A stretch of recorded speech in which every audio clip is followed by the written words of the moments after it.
more or something. Today, just I'm covering drone. Now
इसको share कर दो।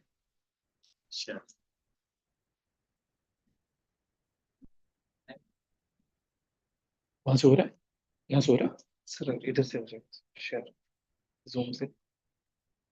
Perfect.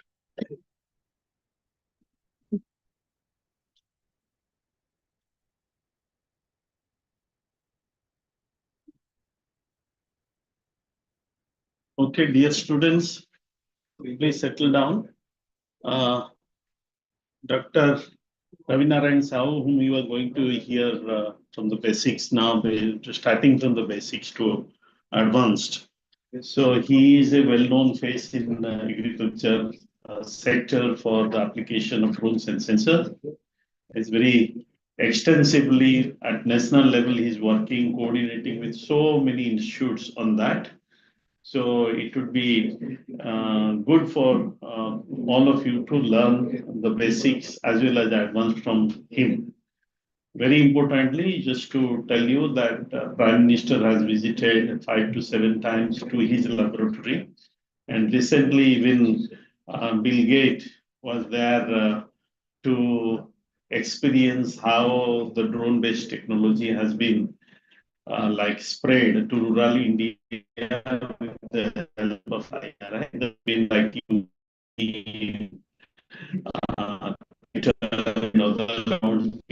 himself posted. So it's interesting for us to learn from him. Thank you, Dr. Sahu, and over to you.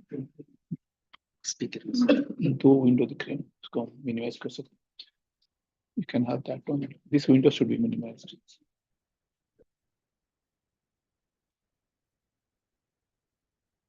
Yeah.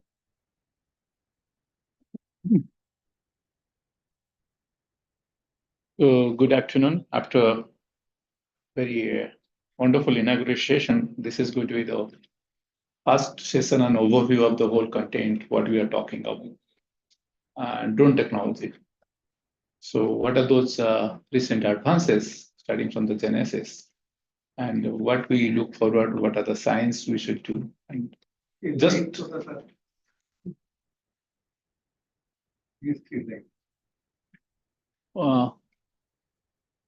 No, this is okay. These two are fine.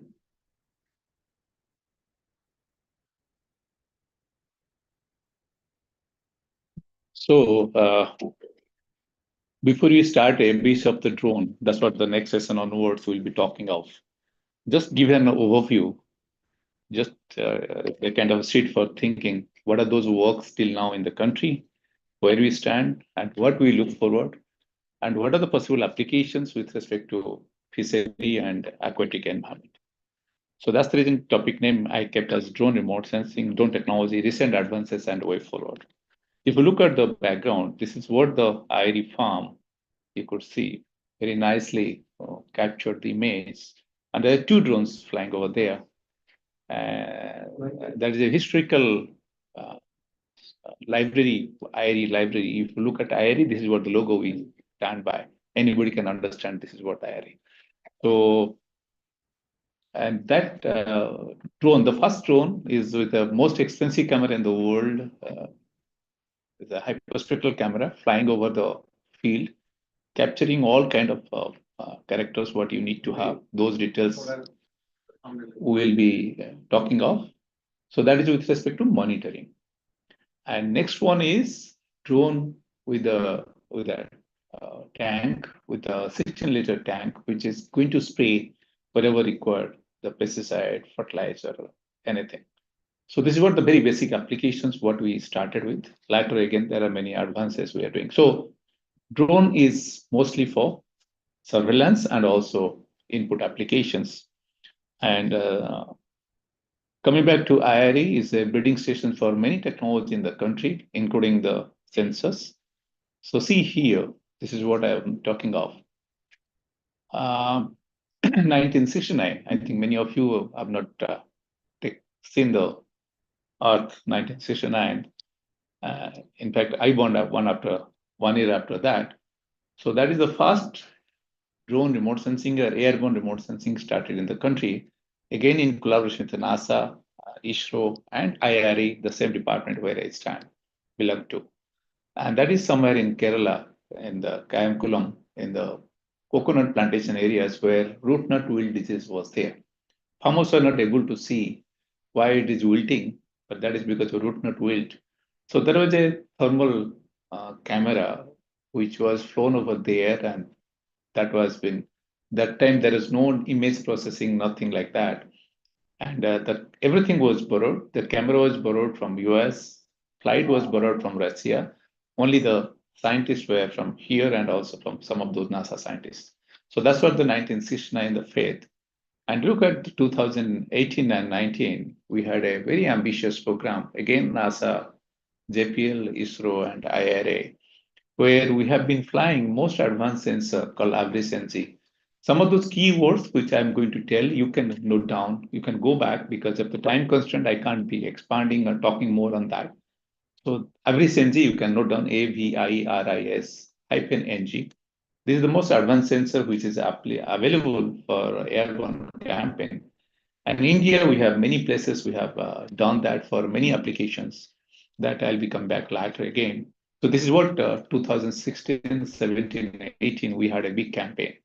So flying, of course, in our own flight, there's NRSC ISRO flight, and this sensor is a 100 kg sensor, which was integrated and flown at 55 sites of the country, and 15 sites we were part of that science team we collected, starting from the water to geology to urban to agriculture, many applications.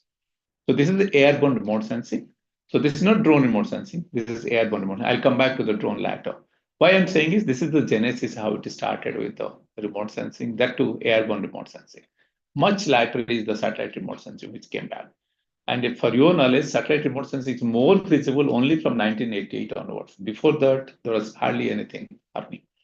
So 2019, again, we have flown with our own drone, with our own sensor in the same place, Kayamkulam, in the same building. Those are all captured, trying to see how we can detect much better than what we have done previously, the 50 years back.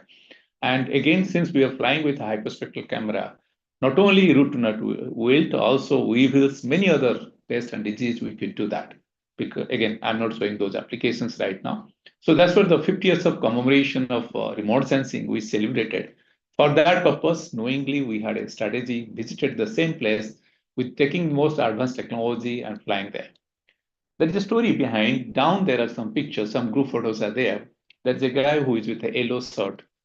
He is Mr. Pillai, who was a scientist during 1969 at the same center of CPCRI. And he was flown over he was on board on the flight when it was airborne campaign was happening for coconut root wilt disease, 1969. His son was a technical officer in the same center when we have been flying. So he was excited. He heard from his father what the story of remote sensing. So he went, got his father, and that's what the last day we are sitting, and he could witness the kind of technological transformation, how India has been gone through. He was so proud to see that. So my purpose of saying this is, he's a pathologist. So this is what the advancement has been taking place, and now nothing is not available like that in India. So, and we are advancing like with the different platforms, starting from the ground to airborne to satellite. In satellite, we have really succeeded like anything with respect to sensor, with respect to the platform. Drone, very well, we have done with respect to developing the platform, drone platform, but challenge remains is the sensors. We don't have any ground sensors, indigenous made ground sensors for the ground remote sensing or drone-based remote sensing. So now Government of India is trying to push, if at all we can develop those sensors to do that. So this is what the genesis of that. Coming back to the drone technology, how it can be used. It has a two purpose. One is sensing. Drone is just a platform. It's on the flying and the lower height, something around that. So you can integrate any sensor and go for whatever the sensor can do, like imaging, videography, photographies, any celebrations you want to do.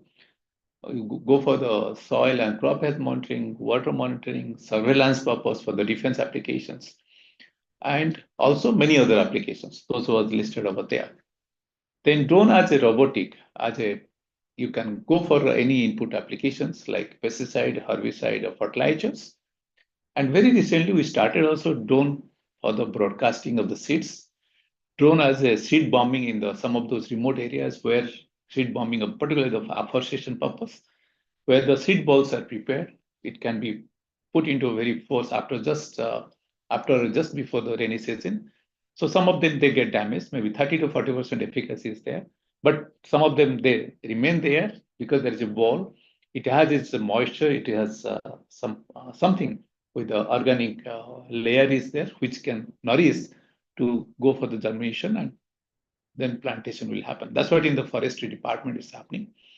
And then very recently, we started also working in the DSR. Drone can be used for the transplanter. That's what we started. And drone can be used also pollinator. So those things I'm not going to show here. Again, drone is used recently also as a cargo. In the Amazon started working in many developed countries. You will see, you just stand by your window, you can take your delivery what you want to. And also drone, India, I'll show you in my last picture is drone has also started working as a cargo for the fishery, for some of those highly perishable products. And that's what the government of India, Minister of Fishery, they have been looking forward. And already they started working. Some of those examples I'll show you. NFDC, National Fishery Development Board, started working, and we have a committee where we are trying to develop those protocols, how to use for. So, and always maybe at the end you can ask, or anytime you can ask me. So coming back to the drone remote sensing, I'll come back to the next lecture is going to be on remote sensing, digital image processing, just to give an overview. So remote sensing is nothing but how remotely you can sense. That's what the remotely sensing. And physical definition, or the book's definition, is any information to retrieval of any information of any object without being physical contact is called remote sensing. For example, you have all biological eyes, that's sensors, that's eye, which is working in an electromagnetic spectrum range of 400 to 700. And you have a passive, you are a passive sensor because you don't have your own source of light. Once this light goes off, everything will stand still. Nothing can be visible, nor you can see. So that's why you are a passive sensor, and something is falling over here, that light is falling and interacting and going back. That's reflection happening. Then you have a central processing unit, which is processing anything. So this is what the remote sensing is, naturally what you do. So look beyond visible range, that is 400 to 700, there are many gadgets, many sensors which I step out. So more detail will come back to the latter. So when you come back to the satellite remote sensing, coming back to the drone remote sensing, there are many pros and cons for that purpose. Like satellite remote sensing, everything is fixed. Like once the satellite is launched, and satellite is launched something around 400 to 1200 kilometers away from Earth, and the sensor is very expensive, maybe some crores of rupees is spent for launching the satellite. And those are the polar orbiting satellite. Again, next class, I'll be talking. So satellite is flying at certain height, repeating at every certain time interval, 5 days, 10 days, or 20 days. But the sensor is fixed, resolution is fixed, again, revisit time is fixed, everything is fixed. And if at all there is some weather, bad conditions, cloudy, like India, like a tropical country where you have rainy seasons, many times you have cloud, you go to northeast part of the country, go to northern part of the country where winter you have a lot of fogs and smokes, you have challenges. So that's the reason why optical remote sensing plays, it has its own constraint with respect to those applications. Of course, we have micro remote sensing for that purpose. But it is not as per your requirement, the data is not available because of this, because everything is fixed in that case. In case of drone, it is with you, like he has flown the drone with the RGB camera now. Next time, just plug out that RGB camera, fit in a multispectral fly like satellite you have, or you can plug in thermal camera and fly. Now there is a raining, you can wait after 1 hour, you can go and fly. You can fly at the possible height you would like to, maybe 20 meter, 30 meter, 40 meter, of course, up to 120 meter only you can fly. 400 feet you can fly, not more than that. That's a government of rule, DGCA rules. But you can fly as per your requirement. So it is a user-friendly, user requirement. It meets the user requirement with respect to sensor, with respect to resolution, with respect to time. That's what the benefit of drone. And that's how drone plays a very important role. But looking at these are the pros, but looking at the cons, you need expertise to fly a drone. You need expertise to drive a bike, a car. Some also you need to have a skilled manpower. Again, drone can't cover whole pan India at a go for at any particular space. For example, you want to go for crop monitoring of whole India. We have a document, a policy document published in Niti Aayog. I was a member of that. So 2 lakhs, some amount, some thousand of drones is required if a all it flies at 100-meter height, and only it will take 60 days to cover pan India. Still, it's a challenge. That's what the rough estimate we gave.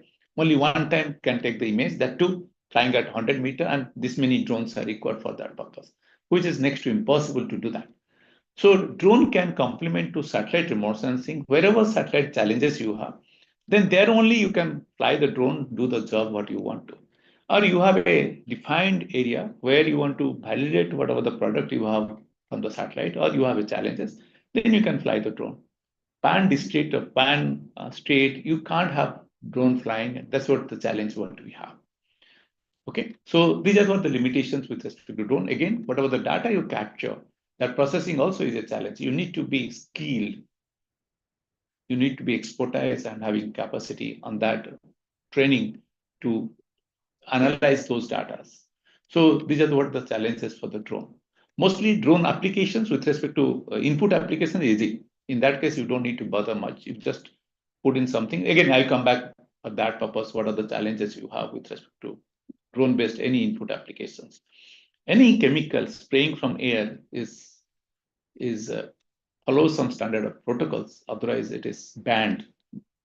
Whole world-wise that was. But recently we started leverage those rules and regulations, but it has this huge impact, negative impact on the ecosystem in the environment itself. So for that purpose, one has to be very careful for those input applications from the drone, particularly for liquid inputs, for example, pesticide, herbicide, or fertilizers. So whatever you do in the ground, like you go with a sensor, go around, take the, like you have a mobile, you take the picture, and you have a drone and you have a satellite picture. You think of compare. So you will be asked to take the pictures of CIFE, taking the drone, taking the mobile. You see, you will take your own time to capture maybe 1,000 images you have to capture to stitch them together, do that for the CIFE campus. But if you have a drone, within no time you can capture maybe 10, 20 minutes, you will capture whole. So you'll get a synaptic view of that. So that's what drone is going to complement what ground sensing you do, and also complement whatever the limitations we have with respect to satellite, with respect to resolution sensor, drone is going to complement. That's the reason drone is going to play a huge role, but with all inverted comma limitations and challenges. So looking at the drone remote sensing, these are the sensors what is available worldwide. Like you have a RGB camera, we have thermal cameras, multispectral, all details you are going to be covered in the session on sensor and sensing for the drone applications team is going to cover. So just these are the different sensors which is available for that purpose, including also microwave and LiDAR. Those sensors are available. So in 2016, particularly in India, that's what the picture you can see the right-hand side. We were asked if at all, Honorable Prime Minister was looking at, he took over in 2014, and he asked if at all drone can be flown, a drone technology can be used for the agriculture purpose. Drone was for the defense purpose quite some time, but it was not there. In 2014-15, we have been at Luxembourg, me and Professor Ramakrishna, we both were at Luxembourg, deputed by Department of Science and Technology before we took off NISA program. So that was a thermal hyperspectral remote sensing workshop, 5 days at the Luxembourg. And very small country, we just crossed the whole country in no time. And they have been flying the drone, flying the thermal data and the hyperspectral and doing those analysis. So that's what the frustration we had.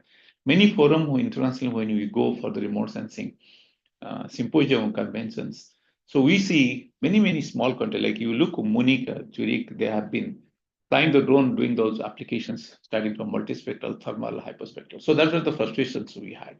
So that is an opportunity, God's blessings. So Honorable Prime Minister asked whether we can have a drone for agriculture. And so I was flying. We have an airborne campaign somewhere at the Bhagalpur, Bihar, with the NASA JPL team and ISRO team. I was in the guest house.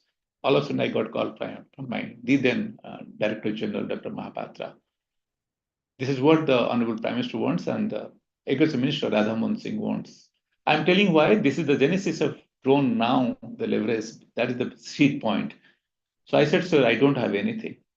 And for all these purpose, again, the person standing here, he is the genesis of this. Why I'm saying, so that time there was a program called ITRA. I think Adi, you know, Star was there as an advisor in ITRA, Information Technology Research Academy. So there was a proposal called Sensagri. Again, he asked me to lead that program. Around 7 to 8 scientists were involved, institutes were involved, proposing something 14 crores project. And DTU was part for the drone. Professor N.S. Raghav was there. And so that was the proposal which Dr. Mahapatra was aware of because he was the director of NRRI, Cuttack. And Cuttack was one of the center for us. And we have gone to there and review. So he was aware of what the work we have been doing on the drone or what the proposals we have. Then he became IARI director and then he became DG. So he was aware of the kind of initiative what we had, understanding ITRA initiative and all those. That's the project on Sensagri. And this is the team from that Sensagri team, what we had the students and Professor Raghav. Before we took up that project, of course, that project never has seen the light, though it was approved. Again, that's all together, that's a different story. So he only said, Ravi, you should take up the drone remote sensing, and these are the work which you should do. So we have, in that proposal, we had our indigenous sensors. Indigenous sensor was Seri Pilani, and indigenous drone prepared by DTU, and then all possible applications for precision agriculture, soil and crop health monitoring. So that was the, in total, that proposal was around 8 centers were there. And again, so that's what I'm saying. So that's the purpose why today he's here to see where we are now. So, and they're the students who are applying 2016. Before Prime Minister visited, we had a live exercises and on the field. So I didn't have sensor nor drone. Then overnight, I was given only 1 day to give the answer. Again, next day night, midnight, I got a call from DG. Ravi, could you take a decision? I said, sir, yes, we'll be trying to do it. So that's how it started. And Krishi Innatimela, national level fair was there in Pusha campus, Radhamohan Singh. Every year, Prime Minister used to come. That was the first Krishi Innatimela started. And this is the first live demo we did in the Krishi Mela to Honorable Prime Minister. Again, it has its own challenges in the sense Delhi was a no-flying zone. Like this place is a no-flying zone. This is a red area. That's what my pilot is saying. So it's a challenge for you guys to how we will fly, though we all are pilots. But this is if us something may go wrong. Anyway, we'll see that. So everything was a first-hand experience. So next day, we have been asked, you'll be arrested if you fly. Why I'm saying be careful when you fly a drone. These are the stories what I'm saying. Unless until you have a license, you have permission, you can't. So permission has to be taken from 3 departments. One is from defense, one is from home, another is from the DGCA. So these are the permission, that time it was. So, and it will take months together to get a permission. And Delhi was non-flying zone, so special security of Prime Minister, they said, sir, you'll be arrested. There was a board meeting. You can't fly. And that too in front of Honorable Prime Minister. So we informed to our minister, Radhamohan Singh, DG Saab, we expressed our inability. Then he talked to Radhamohan Singh. Then Harshvardhan was the cabinet minister of science and technology and also civil aviation. So he called off to defense ministry and everything done overnight.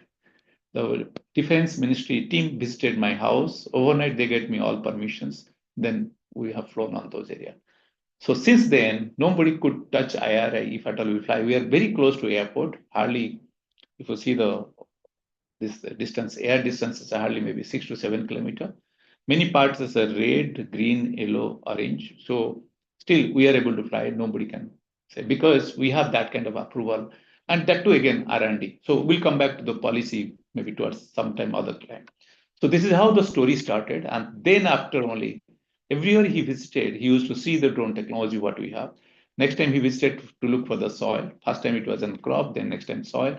And now I think it's almost 6th time he has visited for that purpose. And now you can see the drone rules and regulations, how flexibility is leveraged. So thanks to Honorable Prime Minister and the whole team, how it happened. And now we have different committees and that's how the application is. For your information, there is around 500 plus startup working on drone technology. in all around the world, and they are doing excellently good with respect to developing the drones. So, and major has gone for not for the drone remote sensing, drone spraying, because that was the Prime Minister's dream. So this is how it started with, and you could, by the time you know what are the gaps, how it meets, what are the requirement with respect to drone technology. So you can see this is what students made drone. This student is right now in Illinois, is doing his PhD, and that time he preferred this. This is what the drone flying in that. On the left-hand side, this is a drone in 2020, where we had a hyperspectral, same sensor and same drone is flying sometimes around 4 o'clock. That's the first time we have flown that again, having a hyperspectral camera there. So these are the whole stories. This is Professor Raghav there. So looking at I told already, drone is just a platform. So you have a ground sensors, you have airborne sensors, you have also satellite. So at different level you have, and it's all limitations are there, pros and cons, as I told already. So I can skip this slide for that purpose. So this is what the facilities, this is what the sensors, what we have in the lab. Almost all the sensors, what is required for the drone, except the microwave sensors, we have almost everything. And we have wonderful labs for that purpose. We have a couple of labs. Whole corridor is a drone lab now, drone robotics, what we have. So we are trying to develop all possible basic strategic research, how it can be used for different purpose. And this is what the beautiful picture tells you. Within no time, if you scan through a field, you can create a color image like this to tell you where what is happening, where the nitrogen stays, where the water stays, where is what. So this is what we call it as a quick CAD scanner of the field within no time you can do. That's what the beauty of having that. But challenge is you take the image, because drone has to fly with a lot of stability, like called attitude. Like when you do photography, now this technology has come, even if your camera is moving, still you are taking good pictures. So attitude means all possible directions the platform it moves. That's what's called attitude, roll and pitch. And while doing drone imaging, drone remote sensing, that attitude has to be very well maintained. And for that purpose, you need a high-end GPS. You need a lot of stability. I think my engineer is going to explain you how to maintain that attitude, what are the requirements for that purpose, if at all you make a drone for that. So that's what the challenge always. Drone-based spraying is easy. Doesn't matter if a little goes like this, but if the imaging done like this, then it will look something else. So the image stitching or image pulling them together or homogenizing many things is going to be a challenge, pulling out the image at a go whole field. So one has to be very careful with respect to while flying, doing mission planning, all those things we are going to be told how to maintain that so that nothing goes wrong on that. So again, looking at the different sensors, starting from a very low cost RGB sensor to multispectral, most of the satellites, we have multispectral sensor. Multispectral means more than 3 bands you have. You have RGB, red, green, blue. You have also NIR, sort of infrared like this. So those are multispectral. Most of the satellites, they are multispectral, 5, 6, 7, 8, 10 bands. Then, of course, we have hyperspectral, like many. I'll come back in the next class. I'm going to talk of what are those. So you have many channels. Again, within the red, you have 10. Within the blue, you will have 20. Within the green, within 30. So if there is a variations in the green, there is a variation in the blue, also that can be captured. What are the possible applications? Again, like you look at the field, for example, you look at the crop field, the greenness changes when you go from one field to another because of the variations in the water or nitrogen or variety itself. That can be captured within no time. But if at all you just have a one band or you have only RGB, you can't capture those. So that's what I'm saying. So the variations in the color is, we call it spectra, variations of that you can capture if provided you have more number of channels for that purpose. So looking at the sensing, we have the facilities, a wonderful facility called Plant Phenomics Facility. Again, Kotesi is Dr. Bandavati, when he was NSF ADG, hugely funded, around 50 plus crores he funded, 47 crores we spent over here, next 10 crores with other centers. The wonderful facility to do ground imaging. We have all kind of sensors where we are able to scan the plant. It's kind of a sophisticated hospital where you go, you have an annual health checkup. You start with the blood testing to X-ray to PET scanning to MRI. Then finally you go to the doctor to see what is my profile, health profile. So same also here. So within no time, those 8 imaging platforms, the plant can go through and get the image captured. At the end of the day, you know everything of that plant. That's what the image analysis, data analytics you can do with respect to height, with respect to color, with respect to nutrient, biochemical, biophysical, anything, you can do that. So that's what it is. Same thing you want to do in the field conditions. We have a facility where the camera can move all possible directions. Having a robot called Phenomobile, also you can use drone. So mostly outside the country, also many places, drone is used for the field-based phenotyping. Phenotyping means how to characterize the plant with respect to its phenome. So that can be done flying the drone in lower height. Within no time, you can do that. Some of the stories I'll be telling you that. So this is what the mobile robot, which is in the ground itself, same sensor what you have on the drone, same sensor is there integrated and automatically capturing the data.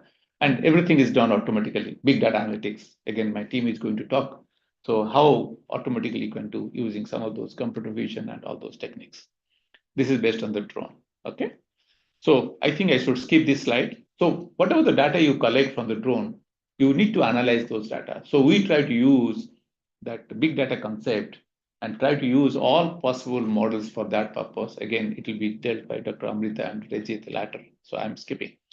So this is what in-house developed program. Most of the drone remote sensing, drone technology are commercially available. And drone sensors, even if the drones, you don't have any software. You have a software, pre-processing software, like Aegis or Pix40. These are the softwares which is available, but very limited analysis is available with that. Which is required for us is not there at all.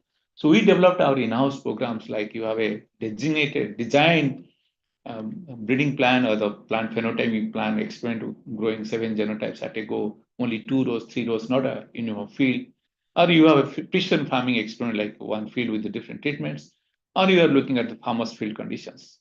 So for all that purpose, like field crop experiment for the research purpose, also for farmer's field, we developed all possible graphic user interface, what sensor you are using, all options it will keep on asking. And what is that row, column, or what is that area you are looking at? What then automatically start working and give you different products. So we have different versions of that, and it's almost copyright. So this is what in-house developed, starting from the sensing to the applications we developed, mostly automated we have done with respect to precision and also phenotyping. These are all possible application of drone, of course, confined to agriculture. I'll come back to the fishery later. So these are all how quickly, effectively you can use the drone for that purpose. And just to give an example, so soil health card program is a challenge. So we are trying to do a very ambitious program. We have some sensors, like that sensor is sitting there, spectrometer. Tomorrow you will have theory and practical. So we are using that. You are getting something signal. Next class, I'm going to cover the signatures. Then same time, similar sensors, what you have there, the hyperspectral sensor, we are flying something around 20-meter height. We have another hyperspectral sensor, which is flying 425-meter height. And we have 2 satellites. We orient towards IARI farm and got the done from Europe and also from Germany and from Italy. We requested and got it done. So starting from the ground to the airborne to the satellite, we are trying to see how possible it is, how scalable it is. Dr. Adi was talking scale neutral. That's the purpose. That's what the research we are trying to do. Irrespective of the area we look at, your science should be able to answer what you require for. My requirement is if at all I scan through within no time, I should get my soil mapped down within no time. Like scan through, you should get organic carbon done, you should get a nitrogen done, you should get phosphorus done. So lab conditions to some extent we are success we have done. For the satellite we have done. But the airborne we have not done. So that's what we are trying to do for that purpose. Anyway, I'm not going to talk more detail of that. So this is what 2016 we have first is a fixed drone. Again, Pratim is going to talk about that, so that's why I'm skipping. Drones are 2 types, 3 types rather. One is called copters, like helicopter, helicopter. And like you fly from here to Delhi, you fly, that's a flight, that's a fixed wing. Then nowadays we have also 2, like it will take a vertical take up, will do like helicopter take a vertical take up, then it goes, right? It needs a runway. Same also drone, though most of the drones you see here, those are the copters, hexacopters, quadcopters like this. Quad means 4 wings are there, hexa is 6, octacopters. So they will take off vertically and come back, and limited area it can walk for. But very good for the doing some research and stable. But you want to cover whole big area, like whole Bombay you want to cover. That's not possible using this. It needs long time, endurance time, flying time. For that purpose, we need a fixed wing, which can just fly like a flight and get a coverage done for that purpose. Nowadays, we have hybrid, like vertical takeoff, then go. So it's kind of a, you have wings, but again, vertical takeoff, then fly all around and come back. So this is what the first time what we did in the field before we could take up. These are all students and Professor Raghava and the then ADG NSF, Dr. Agarwal is sitting, standing there. So some of those applications, I'm not going to cover all those details. So this is from the drone, you can get a chlorophyll done simply flying a RGB data. So since you are not from that field, so this is what some of those such stories we have done some applications. You fly the drone, within no time you will be able to count the tassels, like cops, like mean maize, no? You have cops. So using computer vision, some of those big data analytics, computer vision we try to do. Nowadays we are trying to count the panicles. The Adi student did number of lip tips in the phenomics. Same thing also we are trying to do in the field. So many trades in the field within no time you can do, which takes months together, manual interventions. But now within no time you can do, thanks to the recent development in the big data analytics. So this is what the drone image is captured. You can see how the drone image is captured frame by frame. And there's a requirement of overlapping. When you go for mission planning, they'll be talking all those things. So this is what the IRI farm, you are able to see the frame by frame, the image is captured. And this is a drone sensor, which has a 5 bands and capturing those data. Those red dots are nothing but the image captured. And each image has some overlapping, around 70%. Again, they're going to talk why at all those kind of overlapping. And this is what the image after pre-processing wrapped over the Google Earth, you are able to see that. So, and once that is done, within no time, you are able to do mapping, and this color tells you which is what. You have given different treatment with respect to nitrogen and irrigation, so you are able to see differential response. I'm not going to stay over this, just quickly, and I should skip all those things. Maybe tomorrow at the end, I'll be talking of. You fly a thermal camera with a drone, and within no time, you get a pseudo color generated. Like you can, thermal camera is only single band, you don't have color. So you give a pseudo color, and that color is starting from blue to red. Red color is given when high temperature, blue is low. So in a field, within no time, you are able to see the canopy temperature difference, which tells you which part of the field is really under stress. If the canopy temperature is high, that means plant is under stress. No water, that's why. And which part is well irrigated or sufficient with respect to water. So that differential capture, you are able to do that. So that's what within no time, you are able to do that. And by that, you can go for variable irrigation also, which part is needed to be irrigated, which is not. This is biomass estimations. You just fly with the RGB camera, within no time, you are able to do the biomass estimation of the field. Again, doing all kind of modelings with the different treatment, what can be done. These are the stories, success stories tells how drone can be used for that purpose. This is what real-time data analytics, I don't know whether this is a movie file. So interesting is, this is a field, this is a phenomics field. So you have a different time step drone was flown. So starting from sowing to harvest, you can capture how the plant is behaving at different time. And you can be interactive with the field, which part of the field is emergence has started or different stages has achieved, flowering has been, or the growth is stunted or better. All those things you can do automatically. Once the image is captured, you can stack them together. So you can do high throughput dynamic phenotyping. That's what the beauty of having the drone. And this is a field where we have 10,000 land races, rice varieties, rice land races grown in the field. And within no time, just flying the RGB camera, you will be able to see. It's kind of a virtually walking through. You don't need to go to the field. Just 5 minutes, my pilot flown over the field and do a data analysis. So 10,000 land races, you can think of each land race going and measuring their height, how much is the gap, vegetation coverage, anything you want to do. That takes months together to do, but 5 minutes just we have flown, we have a data analysis process. So you have a 3D image, you just have a virtual walkthrough, you can see. And right-hand side, you are able to see the heat map generated in the sense key. Out of those 10 varieties, how they are behaving with respect to height, with respect to their chlorophyll, or with respect to the different traits, what you are looking for.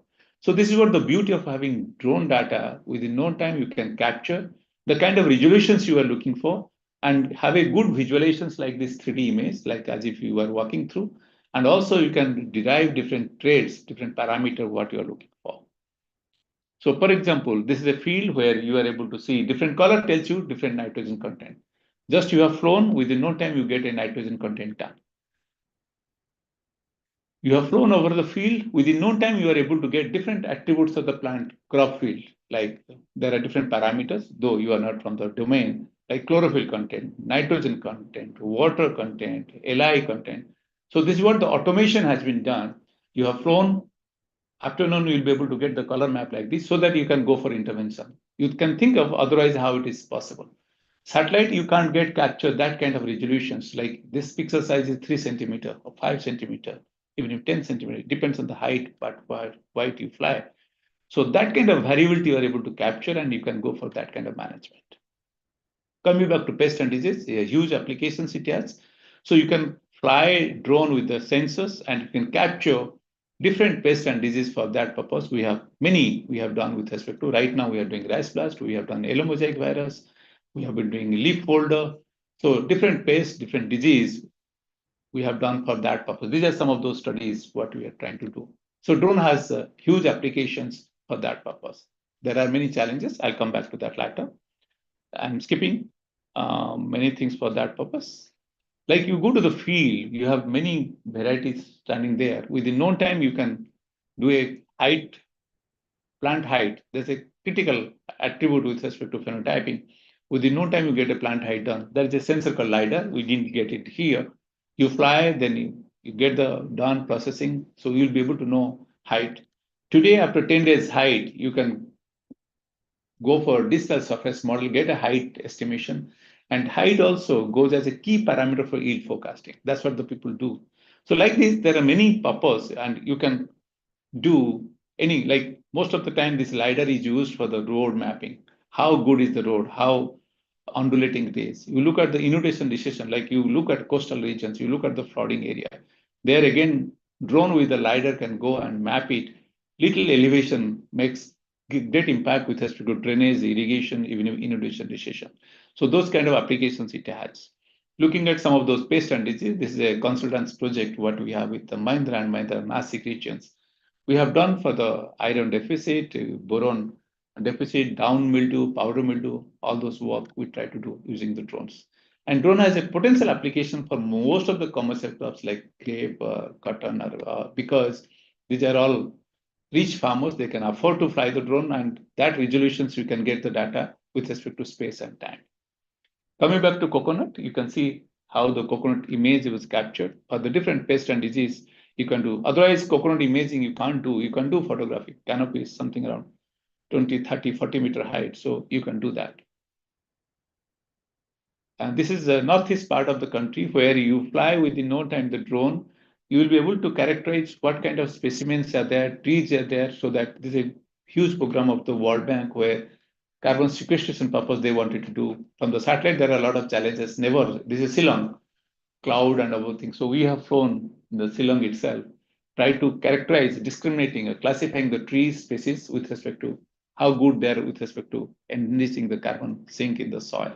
So by the liters, this is kind of a remote area where there's a challenge, undulating topography. We could use drone for that purpose. This is what the place from the Shillong. Agroforestry applications. Like in agroforestry, which specimens are really good or bad? First thing is discriminating them and how to use them for different applications. That's what you could do for the using for the agroforestry for that purpose. So this is a video just to play through. द्वारा अब कृषि के क्षेत्र में smart कृषि को बढ़ावा देने किया जा रहा है, जिसका सीधा लाभ छोटे और बारीक किसानों को मिल रहा है। भारतीय कृषि अनुसंधान संस्थान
So you see,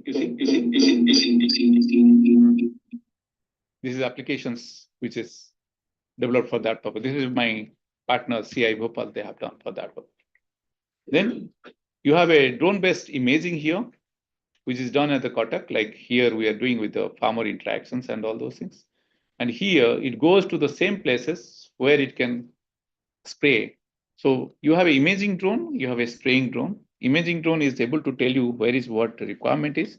And accordingly, this spraying drone goes and look for that applications.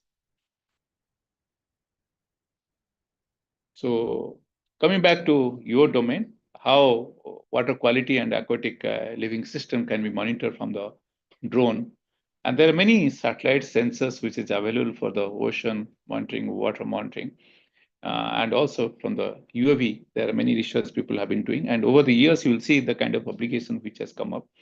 I think you people should work for that purpose, looking at the deltas, inland waters, lakes, even riverine systems you can look for. And I think I should skip this again for the time being. Maybe tomorrow when you talk of hyperspectral spectrometer, I'll come back with the applications, how it is. Coming back to drone technology, the first time this program, NEPA program, started in 21 October. And 6th October, this was first time we did with the CIFRI, Barakpur, Calcutta, thanks to Dr. B.K. Das, who take proactive role with the Dr. Vijay Behra and all. So we have a drone with a floating balloon so that if something goes wrong, and with the water sampling in the Ganges itself. And so this is what the patented one for that purpose. Same time also, we have drone flying for the imaging purpose in the different wetland areas, also in the Ganges River itself. We are doing that for the phytoplankton and all those macrophytes mapping purpose. Today morning, Dr. N.P. Sahu was talking all about the drone applications. So these are some of those applications like underwater drone. The name is called Fisheries, which can go, like we have team here, Dr. Binod and his team, they have been working on the computer vision-based fish counting and also disease detections. Same thing also can be done flying the drone under the water and capturing the data for that purpose. But it has its own challenges.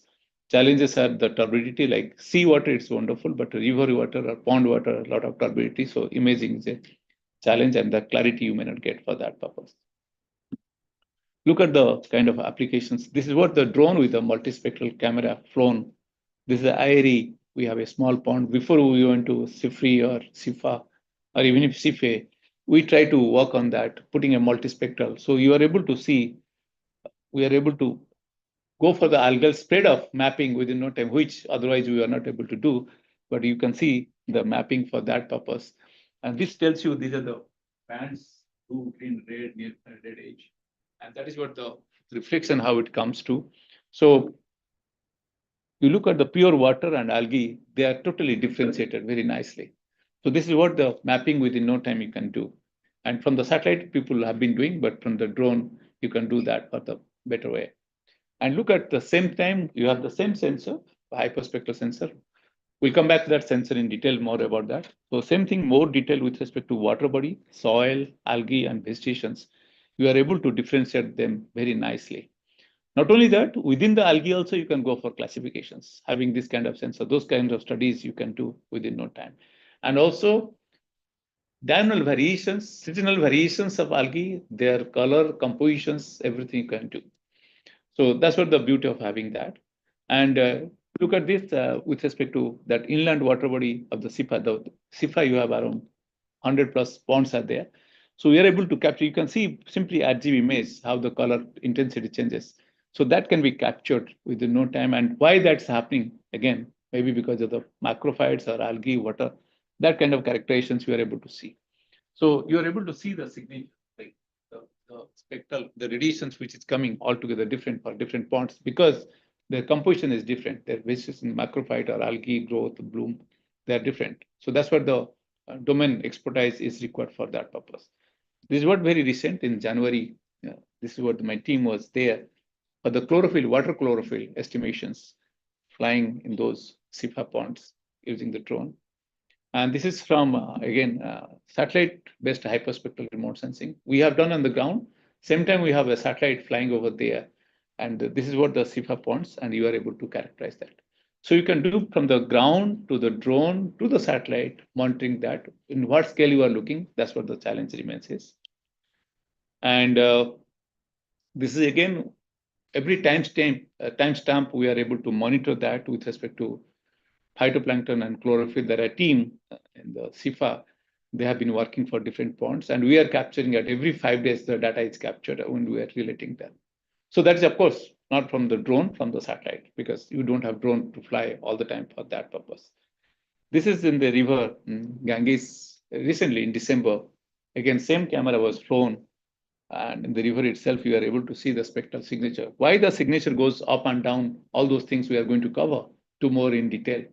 How it is, what are the possible compositions, what can be identified from that. That's what the kind of work you could do. And but drone technology has a lot of challenges. When you fly in the pictures, like in the pure water like this, many times the data processing, we don't have any software, we don't have any, and the commercial software fails for the pure water to do the imaging. From the satellite, we are able to do the kind of image processing inbuilt algorithms. What is there? They are failing some of those places. You are able to see there is no image is captured. The image is captured, but while it is, they are all the blank. You are not able to get anything. So that's what the challenge remains with the pure water. So, and if at all there is a water scientist, then it will be done. It will be good. Or you fly such a height so that you have some features to take that. Why it is when the image processing will be talked, there we'll talk about that challenges. You see those challenges, those gaps, what we have. So these are the research part, what we are trying to work, how clear picture you can get inbuilt program we can develop for that. But you can see those missing areas, what we have. And these are some of those CIFRI sites where we borrowed the satellite data from Pisma, Italy, hyperspectral. So on ground, we have this instrument taking the water sample, do the hyperspectral.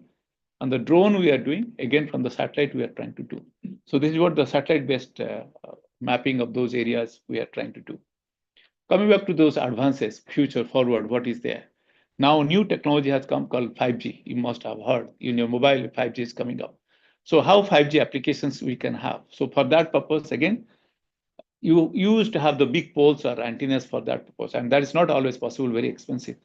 So what concept is, there is a box, small box, you can see that is written NIB, stands for network in box. That just integrated fly on the drone. So wherever you fly, you will get a 5G captive network.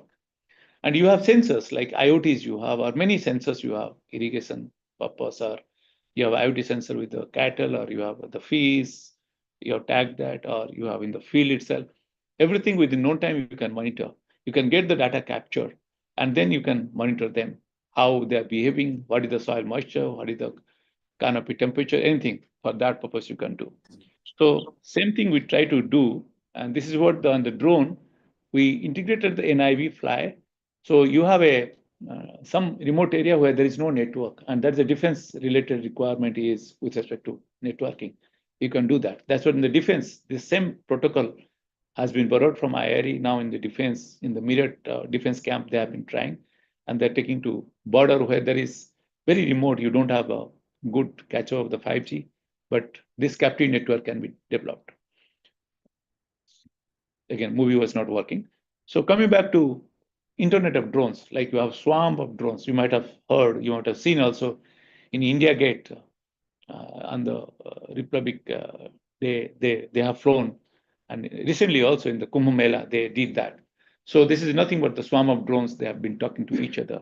How that can be used for the agriculture purpose, that's what we are trying to do. And this is a concept where you have a whole farm with a 5G captive network. So you have many drones flying. One drone will have a thermal camera, another drone has a multispectral camera, another is a hyperspectral camera. And you have a 5G captive network. You have a drone with a data processing called edge computing.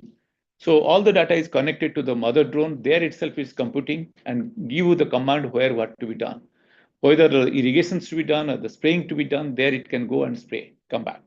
Or you can look at the cattle's moving around, then you can know about his monitoring the health, how it is moving. Even if also water quality, if at all you have IoT sensor for the water quality, from the GSM you are doing, from same time you can do from your board through the 5G network. So this is what the concept which has been taken up now, and we are trying to work for. And this is what practically we are doing for that purpose, and also demonstrated to some of those people. This is one example. Like you have flown the drone, within no time you get the canopy temperature drone. You have a drip irrigations over there. So some of places where these are the places where the drip can be actuated, solenoid valves, which is 5G enabled, then automatically those solenoid valves will open where the irrigation is required only. Other side, you don't need to. Even if in drip irrigation you are saving money, again, you can save money having this variable irrigation. If at all you have this kind of technology to capture that variability map for that purpose.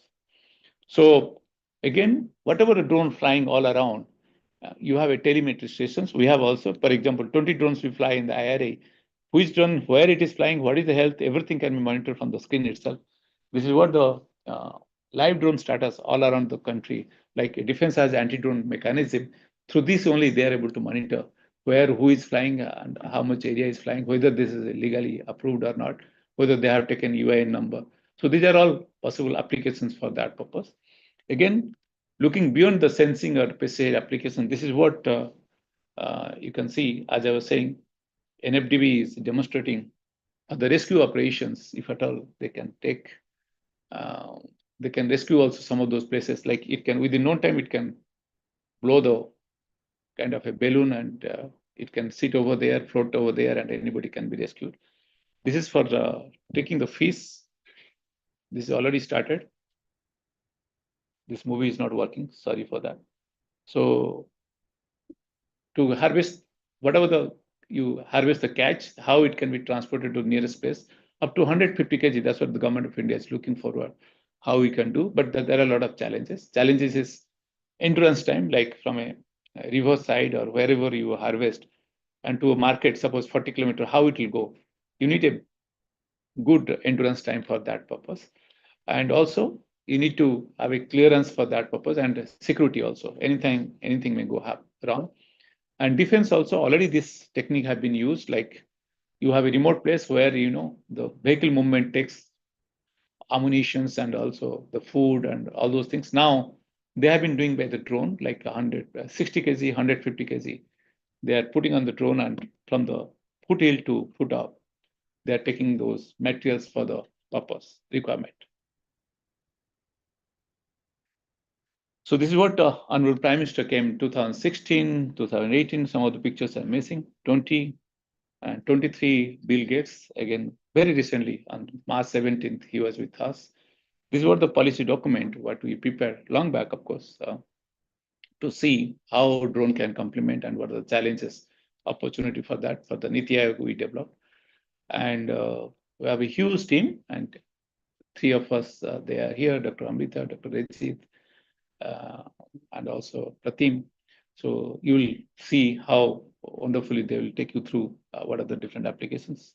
We have team all around also, like CIFA team and free CIFA with respect to fishery. Like this, I have many institutes with whom we have been working.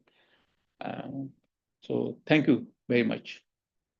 This is just a quick exposure, and any questions you have. I didn't cover the science part, aerodynamics, Bernoulli's equations, all those things. I think Pratim will cover a little bit. As Sir was saying, make it simple, make them to understand. So that's why I deleted many slides for that purpose, no science. So any questions, I'll be happy to take.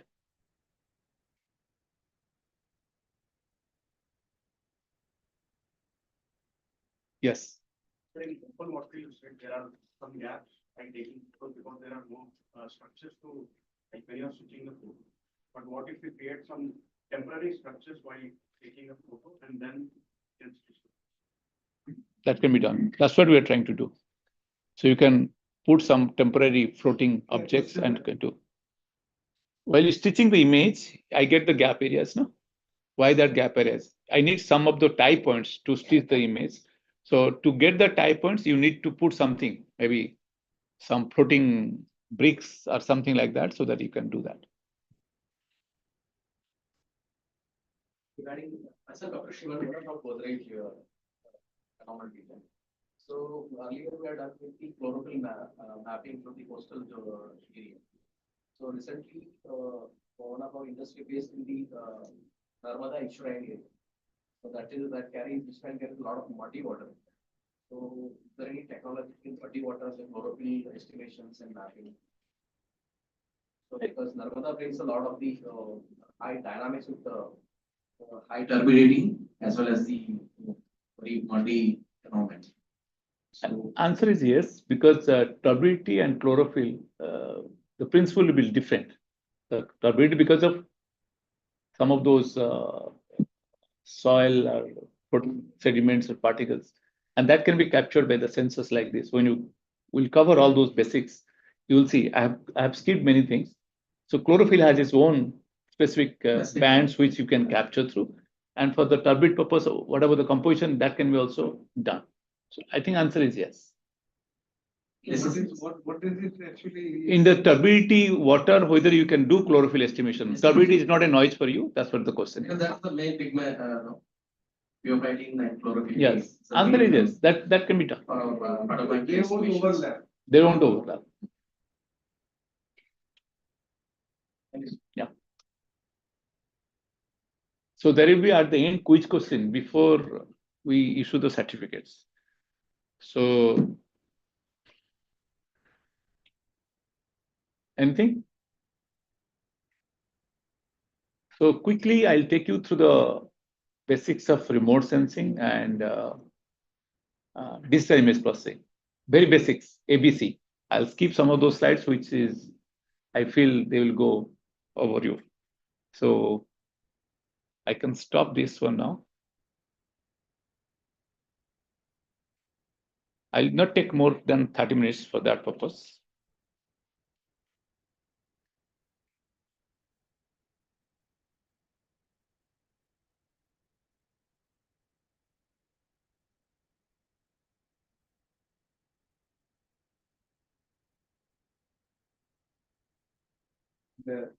Ravi, I have one question. Sir. Rather suggestion. Sir.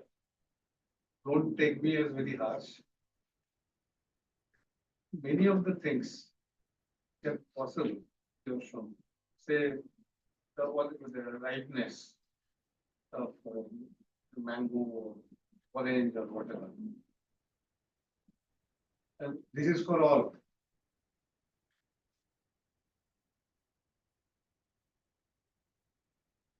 We have to travel quite some distance to do the job, because we are still not ready to define that right.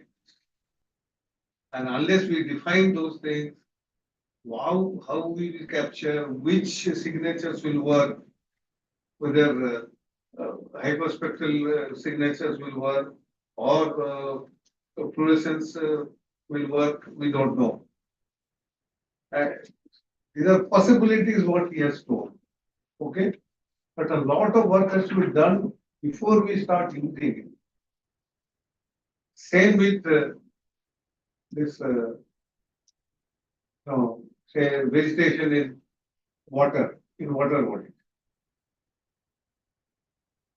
Many of this is a distinction. You have got, say, rhodophytes. You know rhodophytes?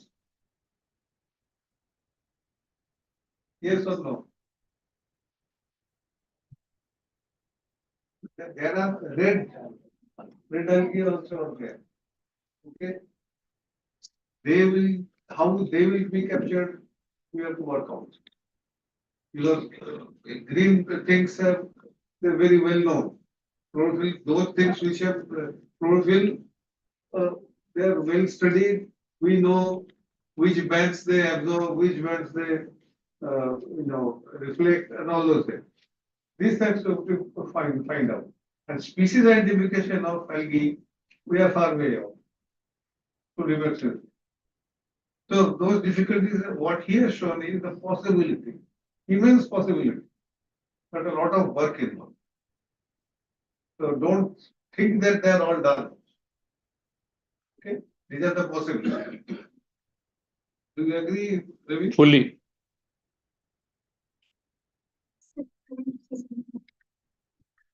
Yes, ma'am. I am Dr. Vijayashree Bhakti, working in CIFE itself.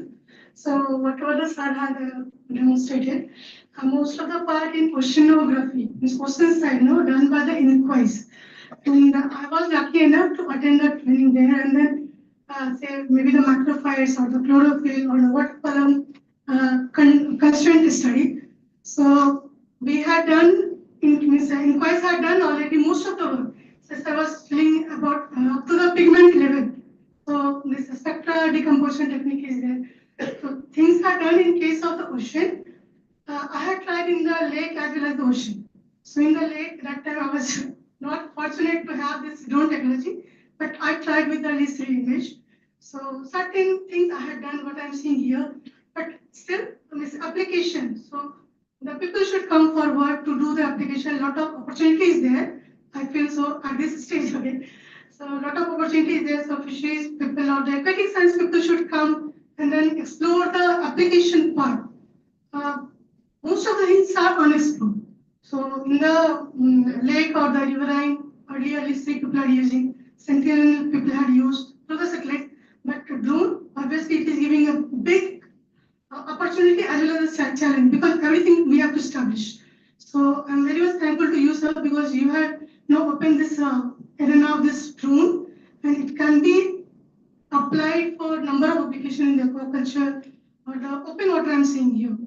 Because intensive aquaculture, as mentioned, though the issues are there, but it can be addressed. That is my hope. And then the turbidity also, because with the development of the science, things can be addressed. So turbidity is not the problem, as I mentioned. You don't have to go for the overlapping. Individual map you can generate and then go for the study. So thank you very much. Anybody? So I just want to say something is I kept things very simple. If I talked of those research issues, challenges, I think anybody will go sleeping.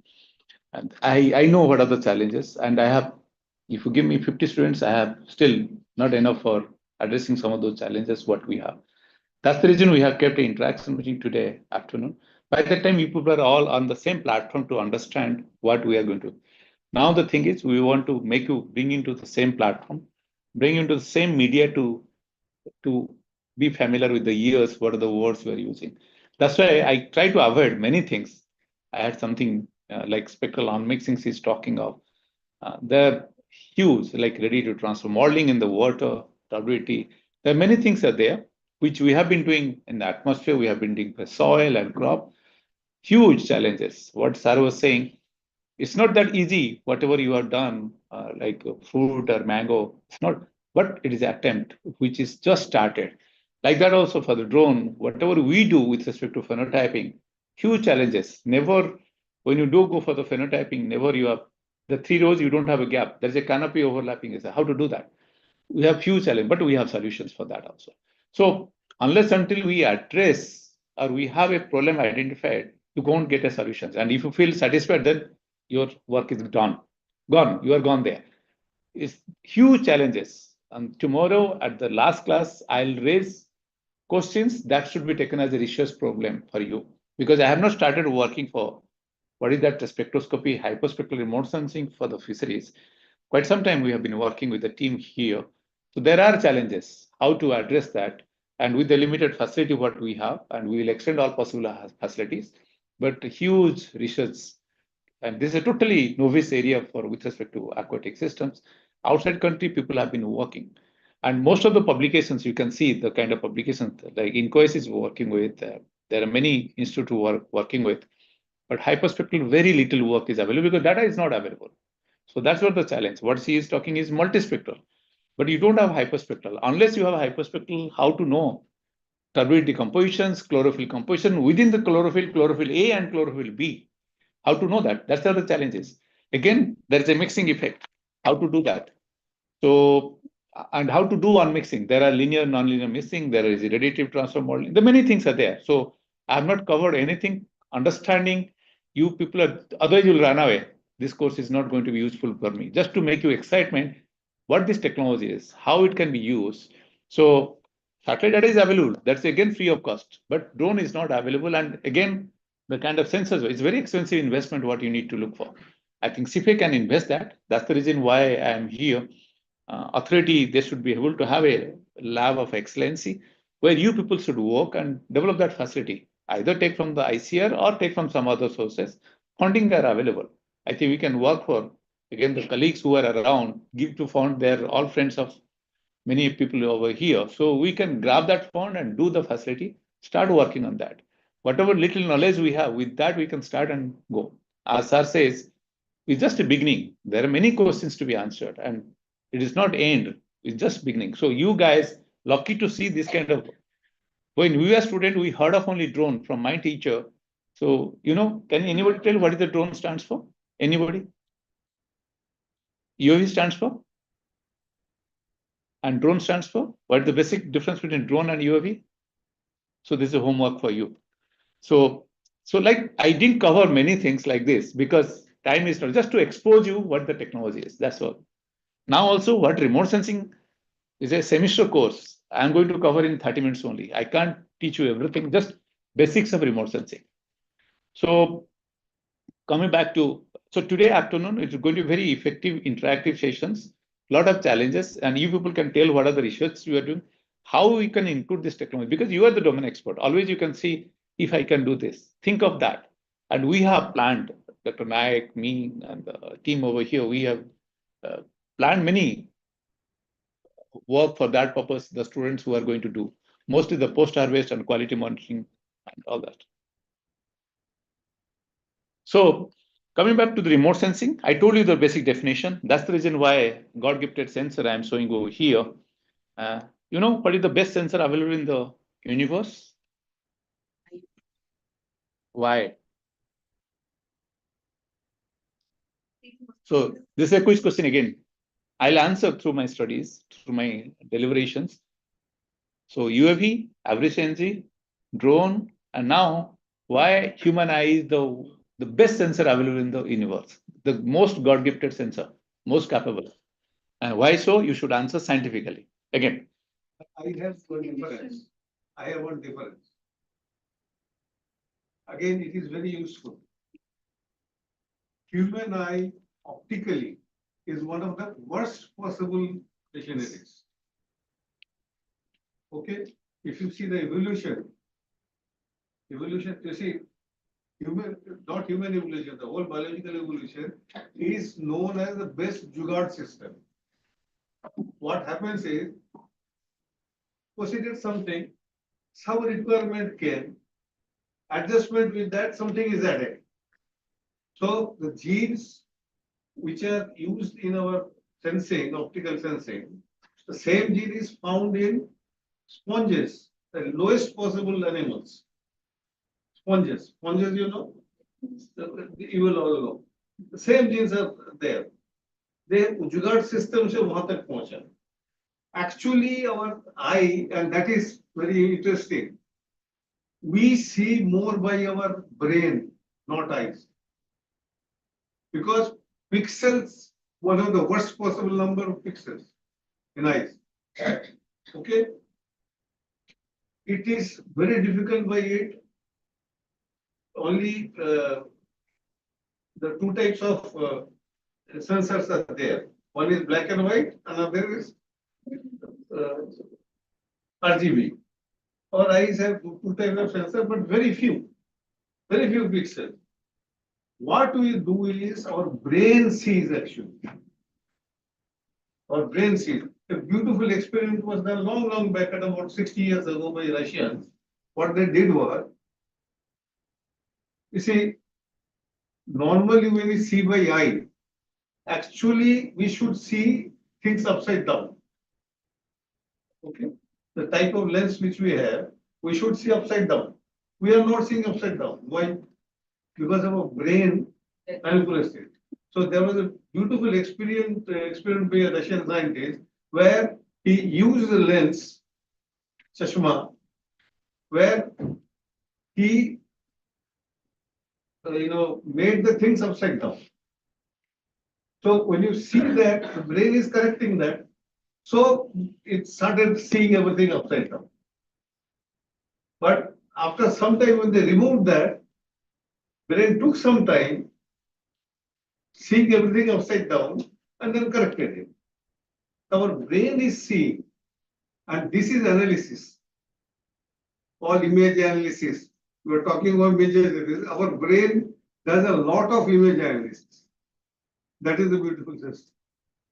So this analysis, which we are doing now, brain started doing millions of years ago.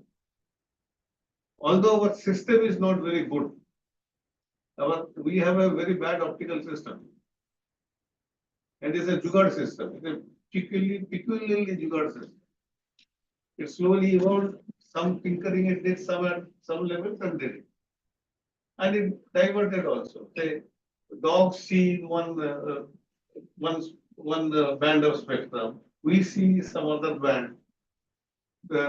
Some butterflies see much wider spectrum. They differ. But this is a beautiful system. Brain, not. Our eyes are one of the worst possible optical mechanisms. So, my contest of saying the most beautiful sensor human eye is remote sensing. I'll come back to that with the physics. Since I have given a questions to you. No, sorry, I have disturbed you. No, it's okay. So, with respect to contest of remote sensing, the kind of information which you can retrieve. So, you have a optical remote sensing, you have a thermal remote sensing, or you have a micro remote sensing, or whatever the sensors you have. This is the best sensor what you have. I'll tell you that.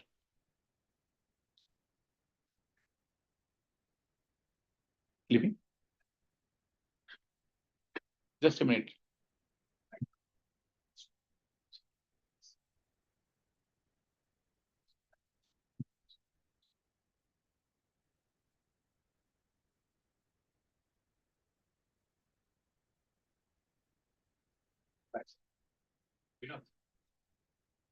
See you.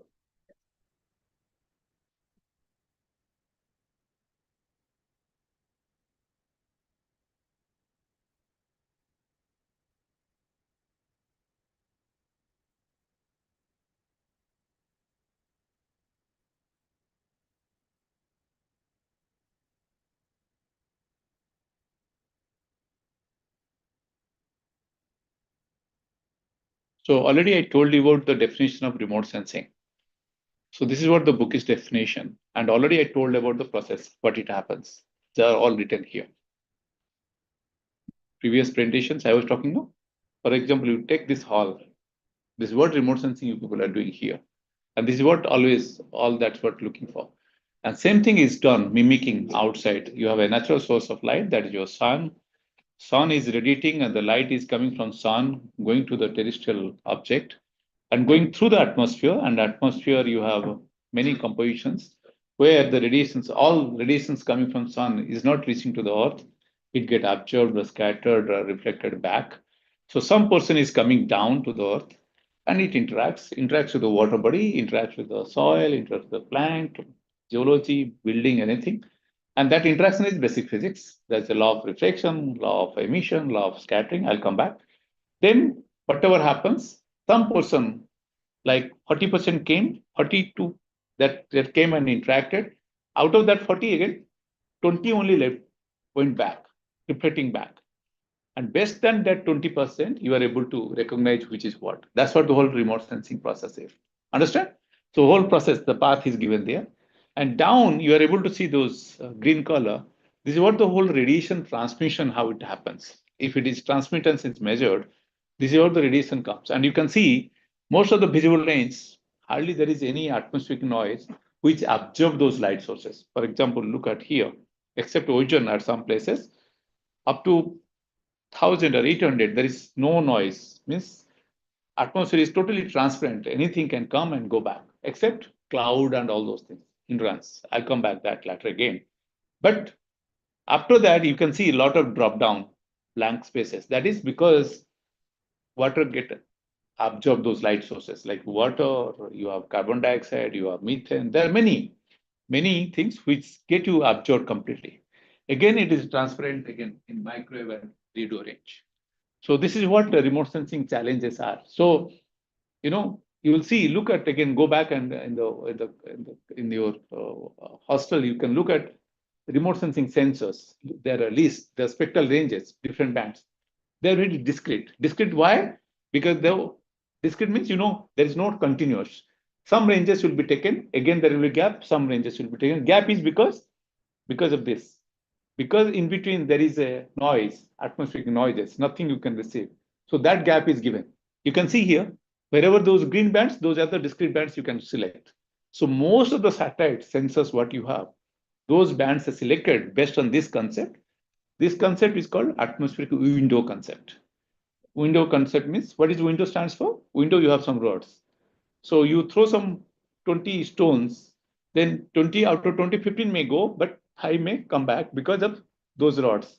So window stands for free, there is no obstructions for the transmission, either from the sun or from the earth. So same, that's why it is called window, where the energy get transmitted and come back. So those green patches are windows. Rest is, there is obstruction, there is a noise. Clear?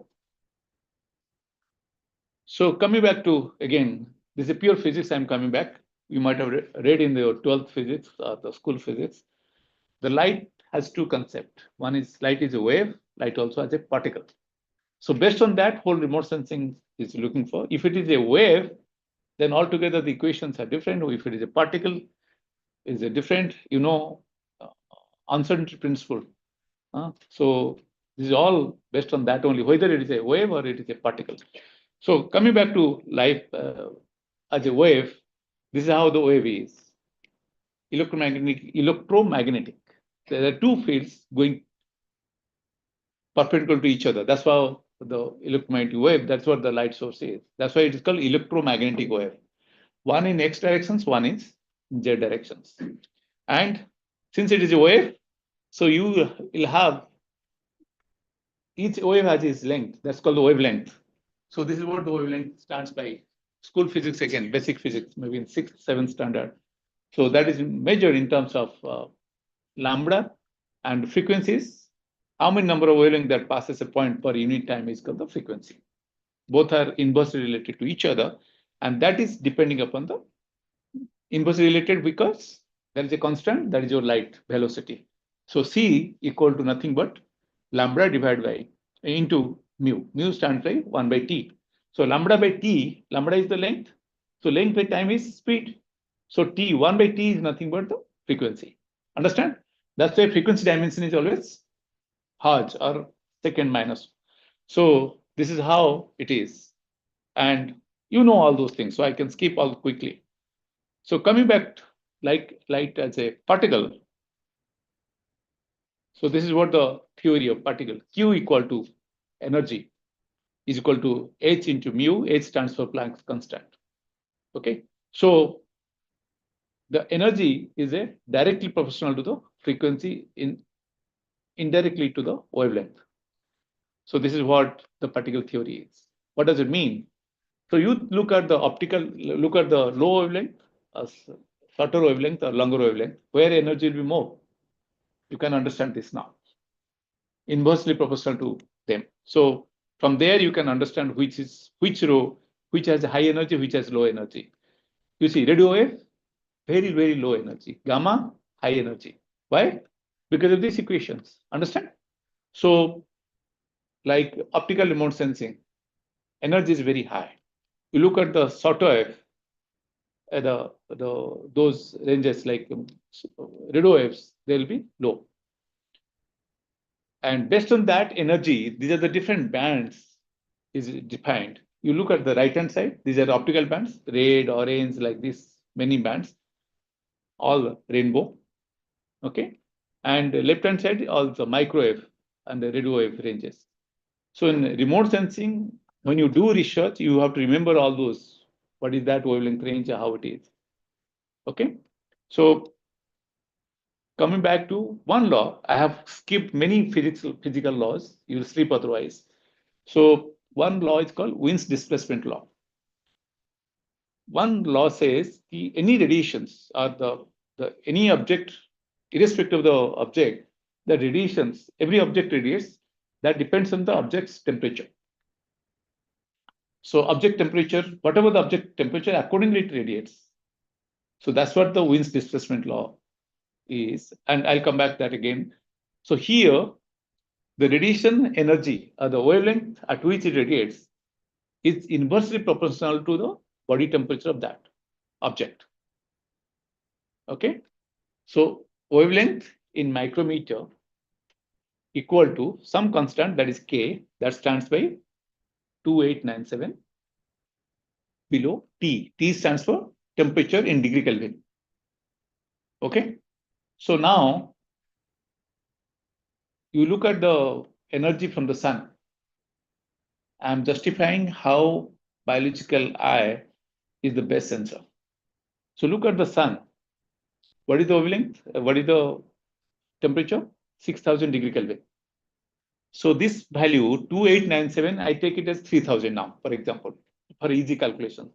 So 3000 divided by 6000, how much it comes to? 0.5. 0.5 micrometer.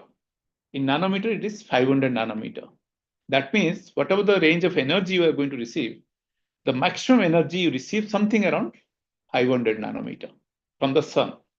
And sun is the universal source of energy. And so from there, the maximum energy you receive is in the visible range. So no other range is there where you receive maximum energy. So that's how, and if you keep on decreasing the temperature, for example, look at the Earth. Earth temperature is around 300 degree Kelvin. Okay, 27 degree is 300 degree Kelvin. So 3000 divided by 300, how much it is? 10 micrometer. So 10 micrometer is a thermal range, long wave radiations. So from sun, whatever radiations received, that is called short wave radiation. And from Earth, whatever radiating, that is called long wave radiation.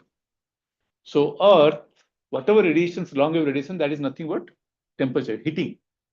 So that's mostly, that range is thermal emission radiations. It's not reflecting. Reflecting only optical range. So this, whatever radiation is going back from Earth, that is only emitting, heating. Clear? And that radiation is, energy is something around 10 micrometer and very poor also. Okay?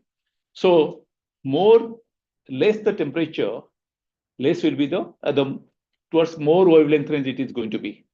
Energy level is going to be less and less. Now tell me which range your eye works? 400 to? So average it.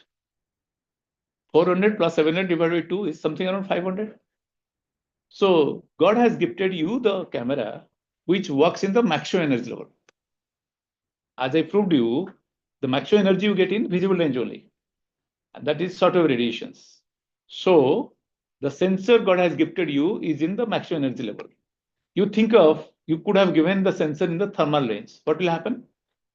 No color distinction, nothing you can do except temperature. Somebody has fever, somebody doesn't have. Then you can differentiate. Otherwise, most of them are same temperature, no? So how will differentiate? Understand? I can't differentiate anyone except chair and human body. But human body, I can't differentiate except if at all there is a COVID positive or corona affected or not, right? So, but in this range, 400 to 700, you are able to see wonderfully things. So that's what the beauty, that's what I'm saying. And the range, what is covered? You can see the whole wavelength range. What is that? I think somewhere I missed.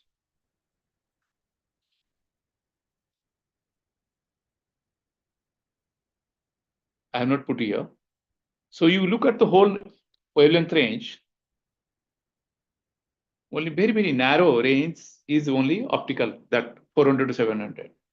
So you think of, in that narrow range is the maximum energy radiating range.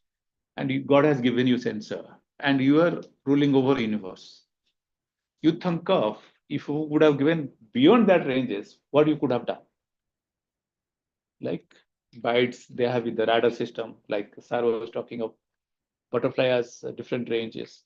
So, but with that visible range only, you are able to rule this universe. So there are many creatures, many objects which has different sensors. Like they have read it through the, like bats through the scatter by the microwave.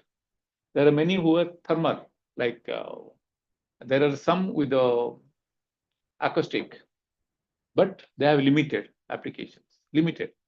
So that's the reason why I say human eye is the best sensor available for us.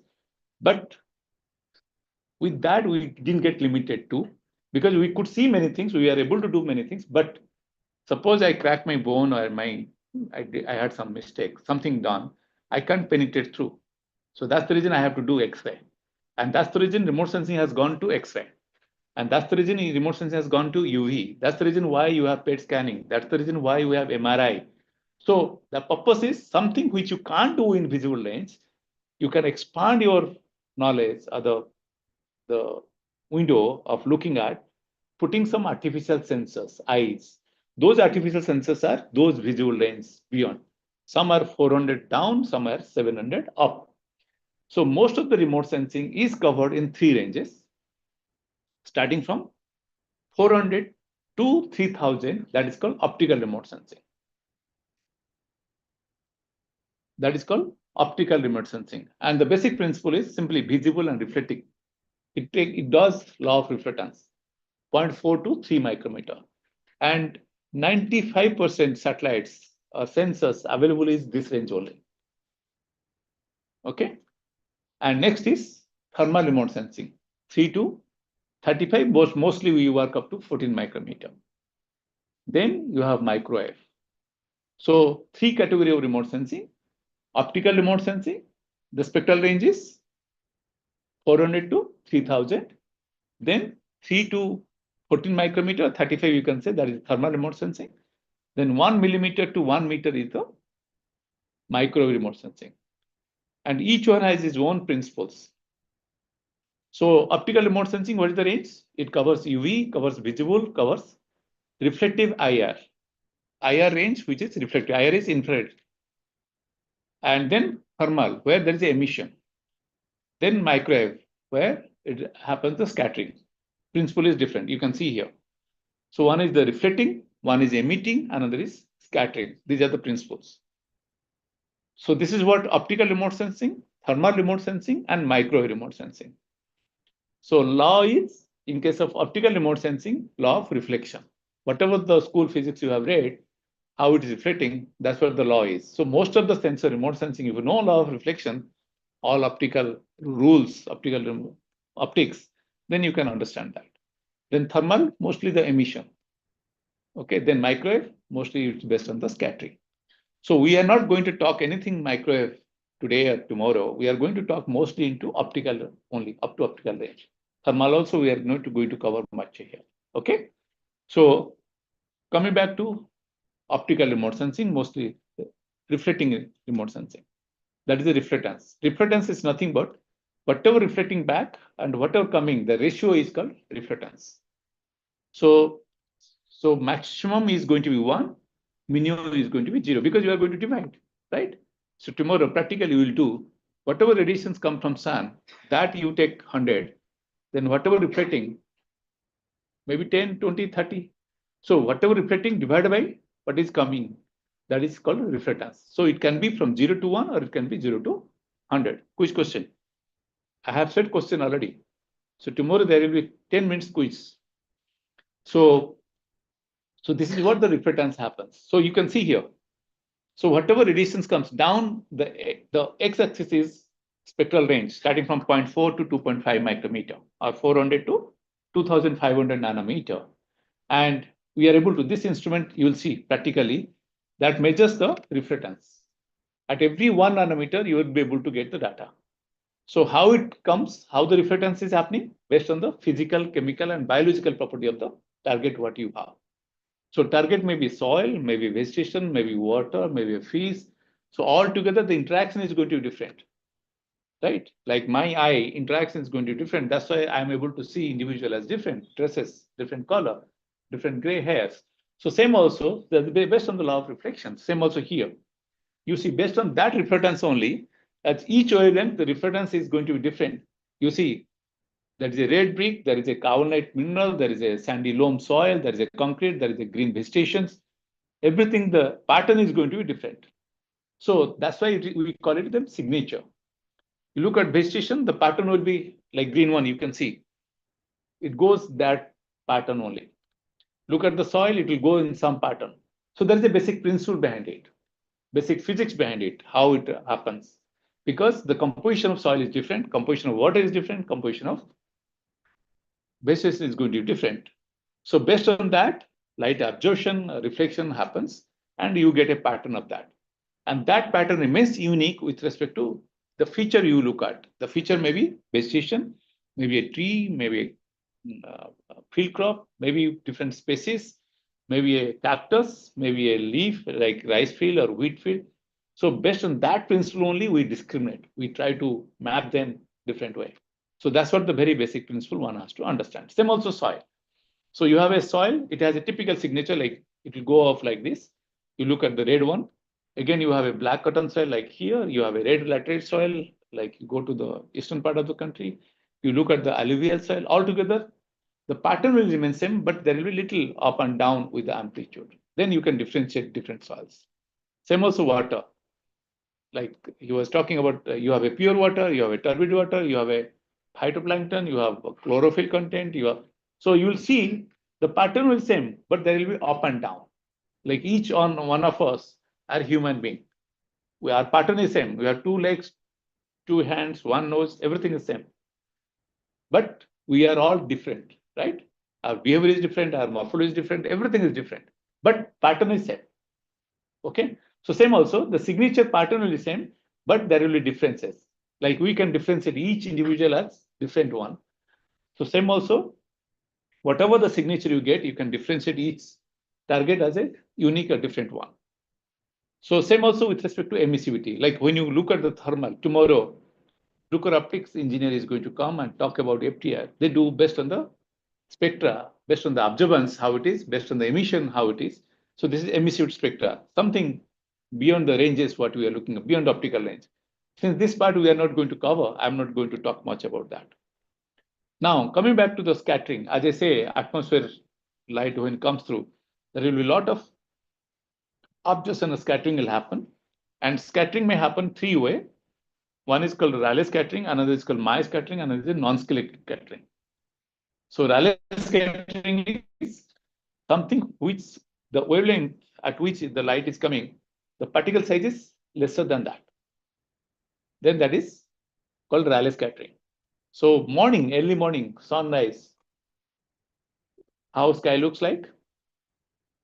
Red. The sunrise and sun setting also red. That is because of Rayleigh scattering. Okay.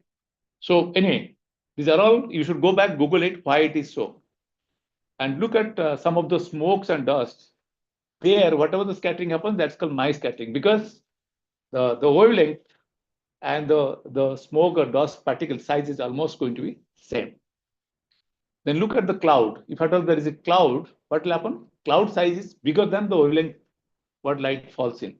In that case, you will see cloud patches when you see in any image, in the newspaper or anywhere, you'll see the news channel, white patches, because this is non-selective. No particular wavelength is selected here. Everything is reflecting back and they become a white patches. So this is what the kind of scattering what happens again. And there will be many absorption. These are the different wavelength ranges and the atmospheric compositions where the absorption takes place. So that's the reason for remote sensing, you need to look at only those ranges which is really useful for us, because otherwise in atmosphere they get absorbed because of the nitrous oxide, carbon dioxide, water vapor, many things. So for that purpose, but for a atmosphere chemistry expert who is working on atmosphere science, is very interesting. You can work on carbon dioxide, how much carbon dioxide is there, how much methane is there, how much ozone is there based on this. So they work for that purpose only, how to monitor the air quality using some of those sensors which can be used for. And you can see above the atmosphere, you will see the blue one, it goes very smooth above the atmosphere. And below atmosphere, you see these are the absorption light comes to. And very interesting, as I was saying, you have in these ranges, visible range, radiation is very high. You see, y-axis is the energy, and here x-axis is your wavelength range. So more longer wavelength you go, energy level really goes down, down, down, down. So are you convinced now the I what you got is the best sensor? So you are somewhere here in this range only, visual range. So you are not in thermal range, you are not in micro range. You think of what will happen to you. So, there was a movie where the person puts an X-ray, he can see through anything. What is that hero who was governor of California? His movie is that. Yes, is. So you can put those glasses, you can see through anything. Like X-rays, you can see through your skeleton and everything. So anyway, now, so this is what the typical signature is. This is what the vegetation, this is what the soil, this is what the water is. And you guys are going to work on the water. And you see what the challenge is. Challenge is most of the time water is from 0.4 to 0.8, 0.7. Beyond that, there is nothing. Everything gets absorbed. If it is a pure water, you take a pure water, it will get absorbed. So how will do? So no sensor is working for you then. Your sensor capability is only from 0.4 to 0.7. But that is not the case. Never you get a pure water. Always there's a turbidity. There is some composition of water naturally when you go down. So that's the reason tomorrow when you do this exercise, you get some of those water with a different turbidity. You'll see different signatures. But pure water, it will be, nothing will happen. Nothing you will get. Everything is zero beyond 0.7. Like you look at deep ocean, look at the deep river. There, if you look at the satellite image, they look almost blue or dark. Nothing is there because everything gets absorbed. Clear? When you look at the vegetation, the green one is the vegetations. You see, there is a lot of up and down is happening. So this range is mostly governed by all pigments, color pigments. And vegetation has different pigments.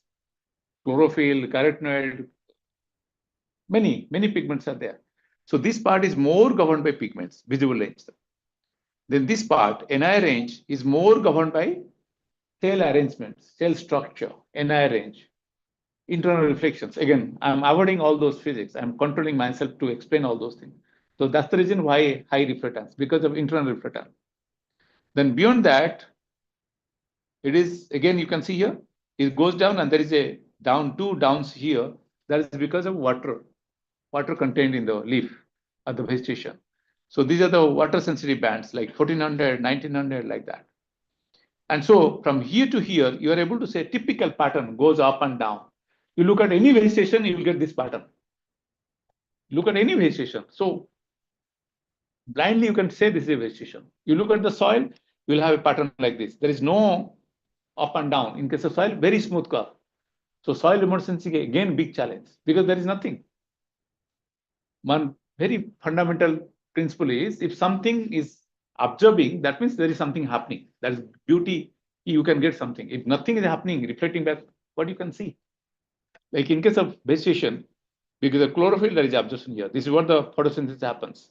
Because of water getting absorbed here. Because of water is absorbing here. And here also some places because of nitrogen, because of lignin, cellulose, protein, there will be many up and down. So in plant, it's easy to do. So plant remote sensing is the easiest one to do. The most challenging is again soil and most difficult is again water. And you are into difficult position. So yes. Is it? Guttation. Loss of water from the plant body. The line is will be fluctuated or the same? It will fluctuate. I said no. This pattern will remain same. Amplitude will keep on changing. And since this is not the class for vegetation, I have to work done that, what you say. We have a fully saturated leaf. We have totally dry leaf. And we allow that plant to dry. At every 1 hour, we try to capture the data. Until it dries, you will see wonderful spectra. I can show you. So how wonderfully you will be able to see how the pattern is changing because of the water. And particularly this 1400, 1900, you will be able to see that. Very interesting. And from there, you can get the water, quantity of water from the plant itself. This is about terrestrial. The submerged and merged plantation. In submerged, already there is a saturated water, no? Okay. Nothing will happen. There is no, in deep water, if there is a vegetation, you can't say that there is a water loss. Only in air, only evaporation will happen, no? The water loss will happen. Within the water, nothing will happen. Again, so understood this? Now there is another point here. You could see the gray bars are there, 1, 2, 3, 4, 5, like that. Those are the discrete bands. Why discrete? You remember the atmospheric concept, window concept? Because in between you have some noises. That's the reason why it is not taken. Again, these bands are taken, understanding they are play important role with respect to different applications. For vegetation, we need to have green band. We need to have NR band. We need to have red band. Red is 690 to 700, like photosynthesis happens. So based on that, these bands are selected. But again, they are limited, only few. So you'll get few information. But if you have a spectrum like this continuously, you get many information. As I say, you can get nitrogen, you can get phosphorus, you can get lignin, cellulose, protein. You'll see the fish. Tomorrow, you'll see when I give you related to fish studies, whatever we have done with the students here. Wonderful, those applications, how it is. So see the right-hand side, there are some signatures. Which one is good, which is bad? Top, there is a pattern, and down there is a pattern. And top, there is only few bands were there. And down there are many bands are there. Band means channels. Like you have RGB. R stands for one band. RGB. Here you have many bands. Down one. Which one is good and why?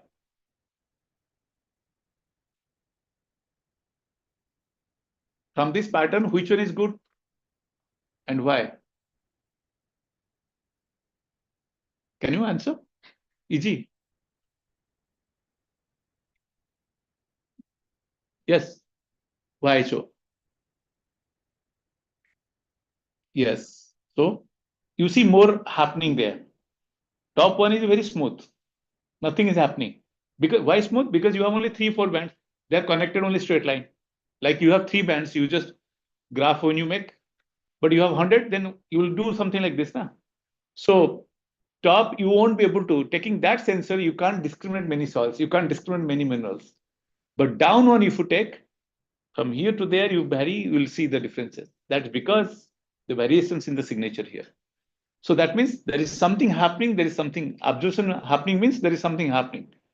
There's something happening, makes that structure, that material as unique. So based on that, you are able to differentiate that. Clear? So top one is a multispectral. TM stands for thematic mapper. Only few bands are there, around 6 to 7 bands.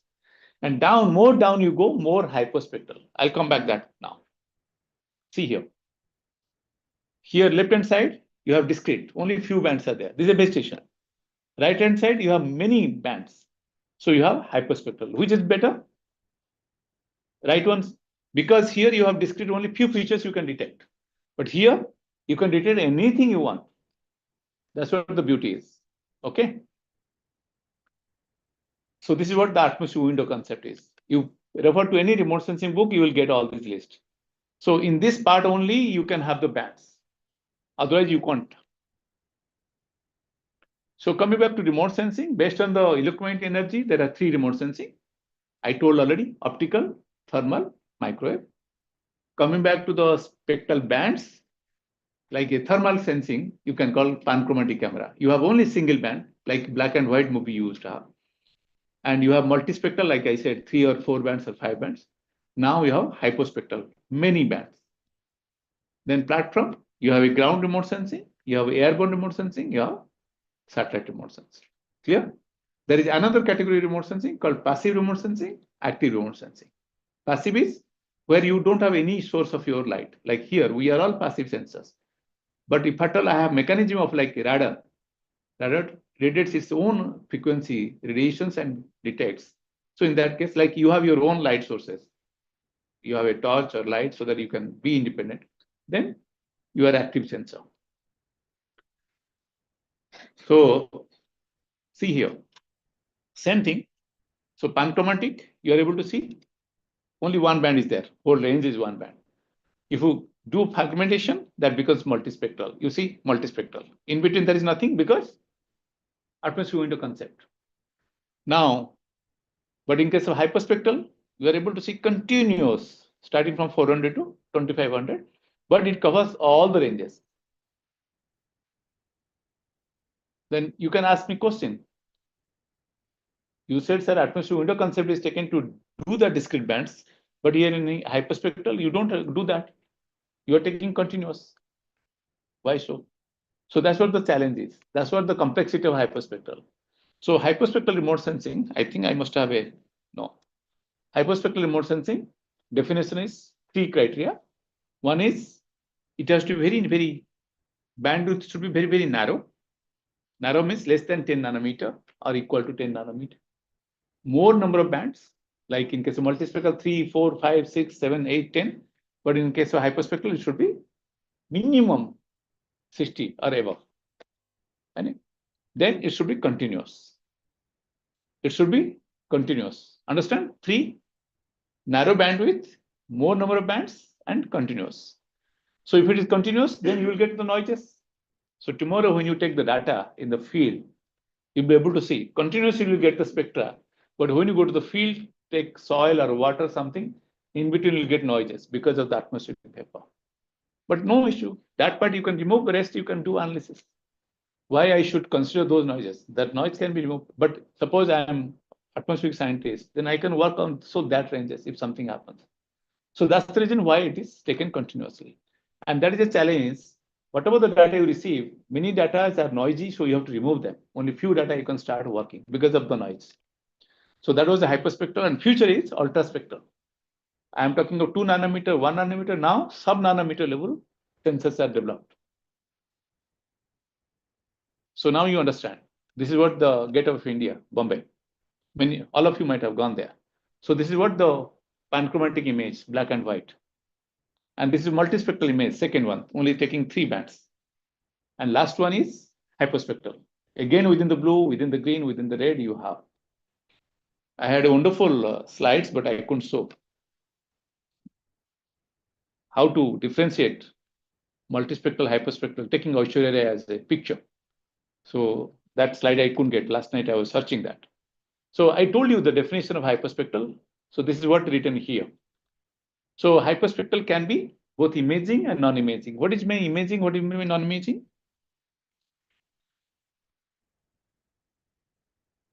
For example, you have a thermometer, you have a thermal camera.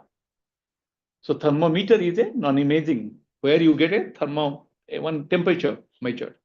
And thermal camera, you get a thermal image done. So which is more better? भूख लग रहा है शायद सबको. मैं सुबह से कुछ भी नहीं खाया. मैं इतना साउट कर रहा हूँ. Thermal camera, right? Because in thermometer you get whatever target you look at, that value only one single value get. Like you use thermometer for your body, you get only one value. But if you get a thermal imaging done, then I can know who is under stress, who is cool-minded, how blood circulations, everything can be done. Like what is the stress level that can be detected using thermal. So this is what the beauty of having thermal, having imaging camera. So any camera, any sensing system has 3 parts. One is space, like as I said, in case of thermal imaging, you have a spatial extent. Each part is divided into number of grids. That's called pixel. Another part is intensity, that's the temperature value or radiation value, right? Another is the spectrum, color, which band. Like in case of thermal, only thermal range 1 band. In case of multispectral, you have 3, 4, 5. In case of RGB, RGB. In case of hyperspectral, you have many. So one is the spectral value, another is the intensity, another is the space, pixel. So 3 dimension is given here. Spatial information, spectral information, and intensity information. You can see the triangle. So you have a spatial information and intensity information. That is your thermal imaging camera. Because here, it takes care of the spatial extent and also the intensity. Intensity is nothing but the radiations received. That is your temperature, right? So that's why, so imaging, it is imaging camera, imaging which takes care of the spatial extent and also intensity. There are some which are only intensity. For example, net radiometer. There are some only measures the, like sunshine hours, or not hours, net radiometer, which measures only how much energy comes, like quantum sensor. Like that, only one value you get, how much is coming. No spatial extent, nothing. That's the intensity only. There are instruments which measures all spectral information. That is a spectrometer in the lab conditions. For example, this instrument is spectroradiometer. So it takes spectral information. Which one? That box, small one. That takes the spectral information and radio information. Radiometer means radio is intensity. So it measures the intensity also on the different wavelength range. That's the reason it is called spectroradiometer. Understand? Both spectral and intensity it measures. Next to that is it takes care of spectra, it takes care of intensity, also it takes care of spatial imaging. So that's called imaging spectrometer. So this is the best sensor, having all information together. Like you have a spectral information, you have intensity information, you have also spatial information. Understand? Clear? So you have, this is what the imaging one. Left hand side, this is the imaging one. When you take the image, you click on any pixel, you'll get a spectrum like this. Pixel is picture element. Okay? And you get a spectrum like this. This stands for number of bands what you have. So we have remote sensing starting from ground, air to satellite. So there are different. We have all capability with us in IRI, starting from the lab condition to satellite receiving stations. We have everything there. So in the same corridor, you will get everything. You have a lab conditions, you have a drones, you have satellite data receiving stations. So all kind of research we are trying to do for that purpose. So more up you go, more spatial extent you will see, bigger area you will see. But when you are in lab condition, you can see small petri dish, you can see a leaf, you can see a water in a beaker, something. But you want to look at ocean, you should go for the drone or satellite, right? So this is all about the different sensors available for different purpose. And why remote sensing? We are talking because of these advantages. It's a primary source of data, starting from a field to regional to global. Synoptic coverage, large area within known time you can cover. In kilometers swath, repetitive, objectivity, accessibility within known time, non-accessible area also you get, rapid and cost effective. So you know all these things. Now coming back to how it scans, different scanning system. It's nothing but the camera, no? How it scans. And what are the basic principles for the detector which it has, it works for. Most important remains is how much energy is captured, energy flux. Flux stands for energy per unit area, how much energy it captures, how sensitive the detector is. So that's what the energy force. Altitude, at what height you are flying. More height, less energy will go. Close by the target, more energy you can receive. So that's what the altitude matters. Then what bandwidth you are looking at, whether narrow range or full range, right? So narrow range means less energy you will receive. More range means more bandwidth means large energy you will receive. Okay. Then again, here there is a question. You look at Google back, homework for you. Most of the satellite which are hyperspectral, the pixel size is moderate resolution. The panchromatic camera, like single channel, you'll see very high resolution. Even if centimeter level, you can get the data, multispectral. Because you have a bandwidth is more. So energy capture is better. Then you can divide each pixel into better so that because your energy capture is better. Now in the sensor, like hyperspectral, the sensor itself, energy capturing is very poor because narrow ranges. So in that case, resolution you can compromise. So that's why most of the time coarse resolution. But now technology has come, even if with hyperspectral flying on the satellite, you have also better resolution. So that's a challenge. So more in the optical remote sensing, like your visible range, you can get wonderful pictures. Like you look at all Google Earth, you're doing the Google Earth, Google mapping. So wonderful picture because those are the optical remote sensing. In thermal remote sensing, energy level is less. So you need to have a broad bandwidth. So in that case, you don't have resolutions. That's the reason why that is maybe 100 meter, 200 meter, 200 meter, 50 meters, something like that. No thermal satellite vis-a-vis optical satellite, you compare, pixel size will be better in optical, not thermal. Reason is this. You need to have sufficient energy. Na? So sufficient energy ke liye kya chahiye? You need to have a good bandwidth and energy level also. In optical, energy level is better. That's the reason. Okay. Go to microwave, again, resolution is very coarse, kilometer level. So this is the basic concept. That's the reason why it happens so. Then IOFOV means angle, at what angle it looks like. Then how much time it stays over a place. Then accordingly, the data can be captured, dwelling time. So these are the different scanning system. I think it must work. Oh my goodness, it's not working. Anyway, this is a grabbing system, frame grabbing, like you photography you do, na? Drone also we do that, grabbing, one by one picture is captured. Now, I'll just, because time nahi hai, across track. No movie is playing here, sorry for that. I have movie files, I'll show you. I thought it's working. So, it's a scanning like this. Push broom. That's called push broom, like झाड़ू जैसे लगाते हैं ना घर पे, pushing the broom. That's why it's called push broom camera. Okay, so at a go, like our satellites are, all satellites are push broom satellites. Like it keep on capturing the data like this. Okay, at a go it will do. Next one is across. Like it will do like this, then like this, across. It's moving like this. Again, it will do. Tomorrow I'll show the movie file. Sorry for that. So this is across track. It's a very difficult scanning. This is across track scanner, most difficult scanner, the camera what we have right now. So you can see the challenges what we have.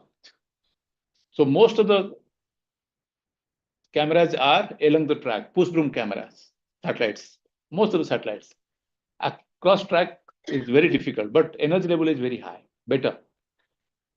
Anyway, so this is all about the satellite and sensing. Coming back to the technology, resolutions. Whatever the technology, remote sensing technology, always it goes with the resolution. Like you have cameras, you have mobile with you. That's a sensor. So what do you look for? Always resolution. So what is the maximum resolution anybody is having? What is the camera resolution you have? You don't know? Camera hai, mobile hai? Anybody? 12. Sir, 64 में पहुंच गए. कोई बोला 64. They're Gen X people. So 12 megapixel and 64 megapixel. Which is better? Why? I say 12. Can you defend? Mama, you shouldn't. Let the students answer. Yes? Which one is? 12 megapixel, 60 megapixel. What do you mean by megapixel? Megapixel means mega is 6. 10 to the power 6. 1 megapixel is 10 to the power 6 number of pixels, the frame you capture. So, for example, 1 megapixel, 10 megapixel. So, or 20 megapixels, suppose, for example, I say 1 megapixel means 10 to the power 6 number of pixels will be there. Right? 1000 by 1000. 1000 this side, 1000 this side. So that's what the frame is captured. But if I say 100 megapixel, that means number of pixel is getting more, but the frame is same, area is same. That means pixel size will go down. Pixel sizes go down means better resolution.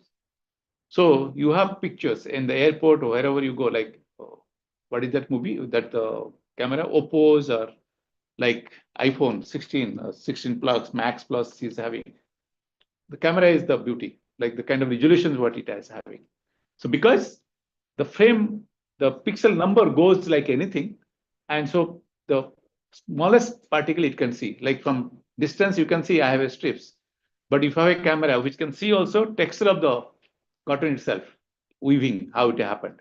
Even within the texture, you can see, capturing that. That's what the spatial resolution. In case of satellite, you have resolution starting from 1 kilometer, 8 kilometer to centimeter level, 20 centimeter, like Google Earth. Those 20 centimeter, 30 meter satellite, pixel size is that. So you want to do pan-India monitoring, you can go for 8 kilometer pixel size because whole country you want to monitor. You want to monitor only CIFE, farm ponds or somewhere, you need to go for the data which is in centimeter level. Okay, that kind of resolutions. Second is spectral resolutions. What is spectral resolutions? Already I told you about. Panchromatic, multispectral, hyperspectral. So I'm not going to technical part of. I know picture, nothing I have put that. So this is what the spectral resolution. How spectrally you can differentiate two objects as different. Like many of you are putting on the pinkish trace. Again, within that pinkish, I can differentiate how pink it is, how good or bad pink it is. As today morning, I was saying how green it is. Based on that, you can differentiate with respect to chlorophyll, nitrogen, all those things. So only hyperspectral can do that. Only if at all you have number of channels in that. So this is what the spectral. Coming back to radiometric. Radiometric is the intensity which is captured, light which is captured, how it is scaled. Whether it is scaled from 0 to 10 or 0 to 100. Which is better? I think we should arrange lunch now. 0 to 100 because, so most of the camera, like your screen you are looking at, this is 8-bit system. The screen, monitor. This monitor is 8-bit system. What is 8-bit stands for? ये तो basic ये fishery related तो नहीं है ना, but don't worry कि हम fishery sir हमको पता नहीं है. These are all basics. 2 to the power 8 is 256. That means minimum is 0, maximum is 255. You do not presentation. When you make a color changes, you do not 0 to 255. So 3 colors, you make all possible changes, you get all possible color combinations, right? 256, 256, 250. That many colors you have in your screen. So that many color combinations you can create out of it. So this is what 8-bit stands for. Same also, whatever the satellite data is received, that can be received in 7-bit, 8-bit, 10-bit, 16-bit like that. What does it mean? 8-bit means, as I say, 256. Nothing is received is 0. Maximum received is 255. That is the 8-bit system. Suppose I say only 1 bit, 0 and 1. So I say 0 and 1, I say 0 to 256. Which is better? 0 to 255 means that means whatever the radiations I receive, you'll be able to see the changes. For example, today somebody is dull, or somebody has stress. कुछ है, तो face से glow will be different. Then from there you can recognize who is what. Though everything is same, but you can scale them out. So that's what the radiometry resolution. Contrast you can make it. I'll come back that now. Understand radiometry resolution? So we have radiometry resolution up to 16-bit, 32-bit like that. Next is temporal resolutions. Like today you have seen, tomorrow you'll see, you won't see any changes except my traces. But you see after 10 years, all my hair is gone. Right? So this is what the minimum time interval which is required to capture differences in the object what you have, which is dynamic in nature. So this is what the temporal resolution stands for. You look at a crop, look at the water. So you will see the changes happening. So for example, the satellite revisit time is 30 days. What will happen? So dynamic feature like crop, you can capture only 1 or 2 times only picture. Again, if it is cloudy, it is gone. You have a inundation, recession, flooding. If it is 30-day revisit time, then what will happen? Flood came, damaged everything, whole city, gone back, you can't see. But if at all every day revisit, then every day you can monitor how the plant is behaving, how inundation, recession pattern is. That's what the beauty of having. So you have satellites, revisit time was 30 days. Now you have revisit time was 30 minutes. So this is what the capability over the years people have developed. So you have a resolution starting from 8 kilometer to 20 centimeter sensors. You have a radiometry resolution starting from 7-bit to 16-bit or 30-bit. Now you have a spectral resolution, I said, starting from simply panchromatic to hyperspectral up to thermal. Coming back to temporal resolutions, starting from 30 days revisit time or 24 days revisit time to 20 minutes. Every day Every minute it's revisiting. That's what the capability over the year the sensors is having. These are some examples for that purpose. You can see the resolutions. You the same area, you can see how it is. This is special resolutions. You every day you are experiencing Google Earth. You go for a Google Map now, you are able to see. That's nothing but the image, high resolution image is wrapped over the Earth. So that's what you are able to see that resolutions. So The correlation between stomach and brain is very high. I could see that. I'm just winding up. Now, so coming back to last part is digital image processing. I'll take only 3 to 4 minutes now, because again, you are going to cover whatever the data is captured. For example, mobile data you captured. That you see, you just zoom in your computer, you'll see the boxes like this, like chessboard. I have just zoomed it, and each part you can see the gray, the value 0 to 255 you are able to see. Yes, 0 means no energy is received in that pixel. Pixel is picture element. I told you all about that. And if something is received, maximum is received, that's 255. And in between, if anything, that is called gray level. Understand? So whatever the image you are taking, that image is a digital image, reason is this. Digitally, every pixel is numbered from 0 to 255 or 0 to 1023, whatever. It all depends what kind of camera you have. Understand? And that's the reason why it is called digital image. The definition is given there. If at all number of layers you have, then number of layers like this you can have. One layer. So this is nothing but a matrix of numbers.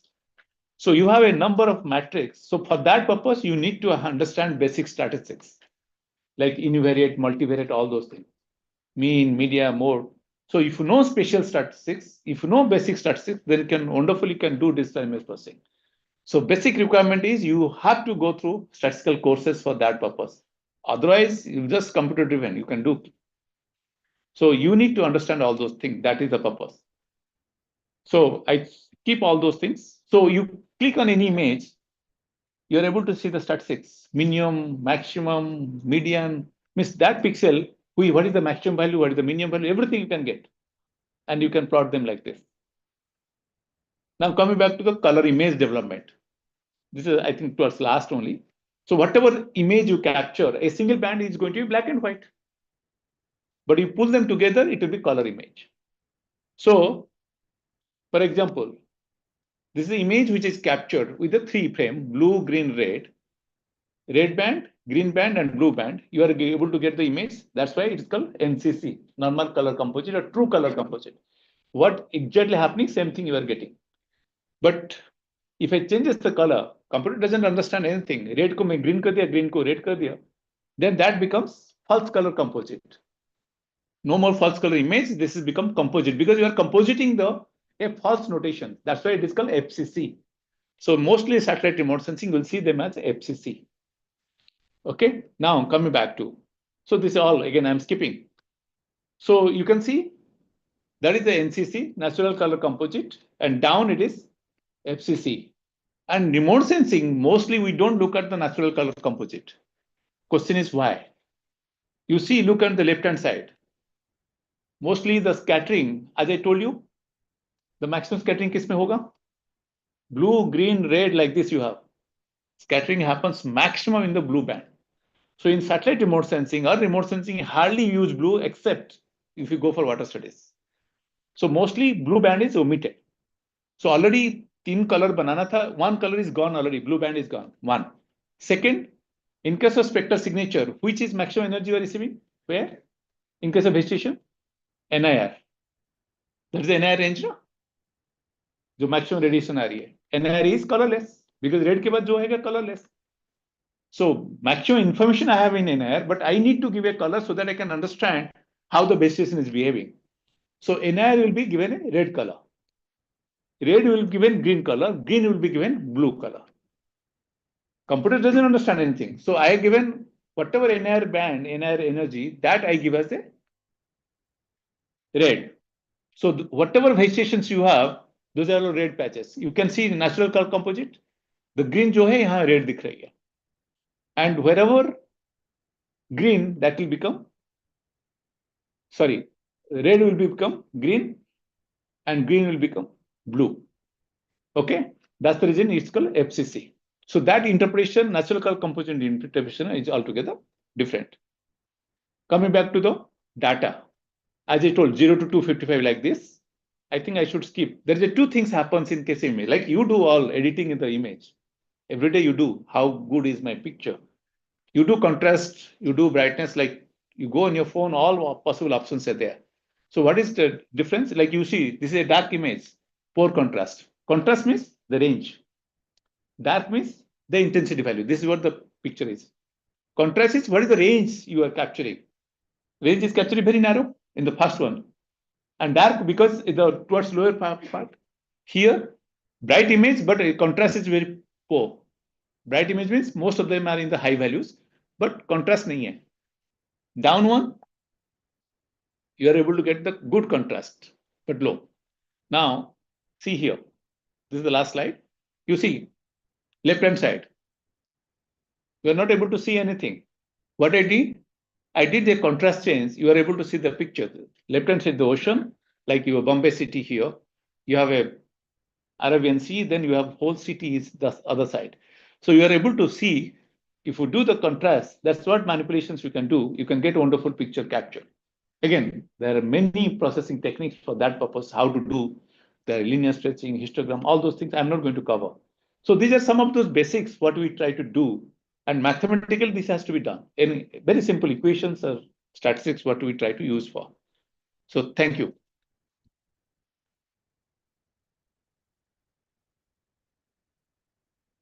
This is again borrowed from ISRO. So this is how it goes, satellites. Again, this is not the class to talk about the satellite, how it happens, what are the different phases. So India on Orbit by Abdul Kalam, there is a book you people should buy. It is a NBT book, National Book Trust book. It is available online. Free. Very cheap book, but everything is written there. All these things are written, how satellite moves, how. You can get it for free. Okay. So any question? I have not covered many things. This is a 6-month course in 30 minutes.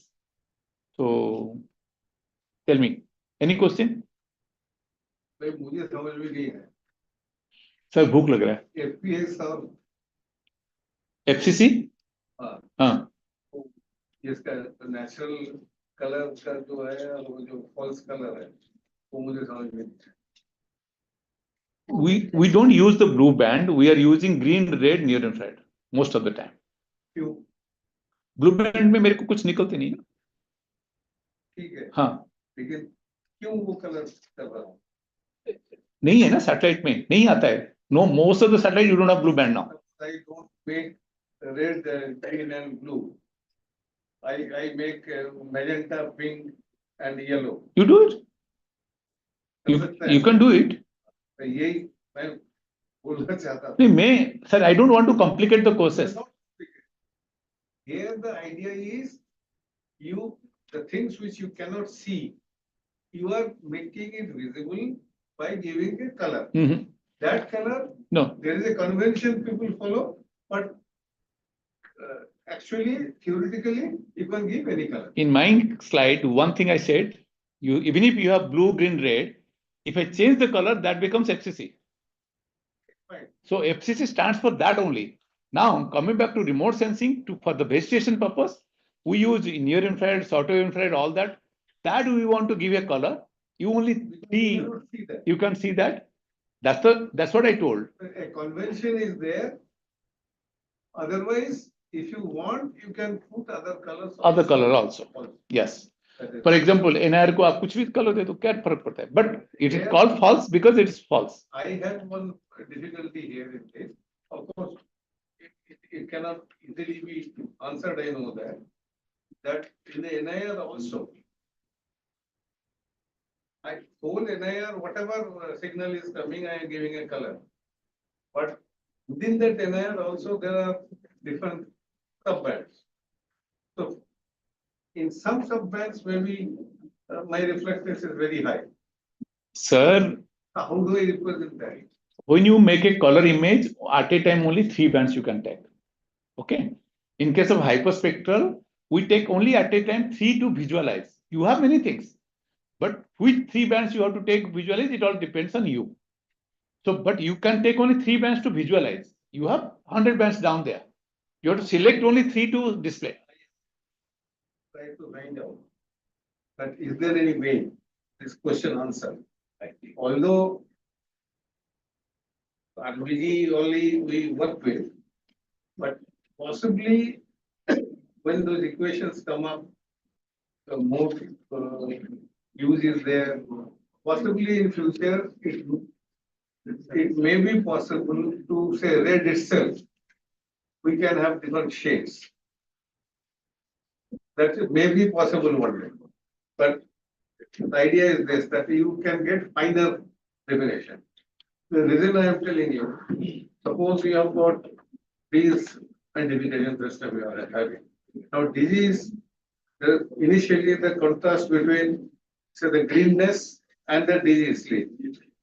It's very minor.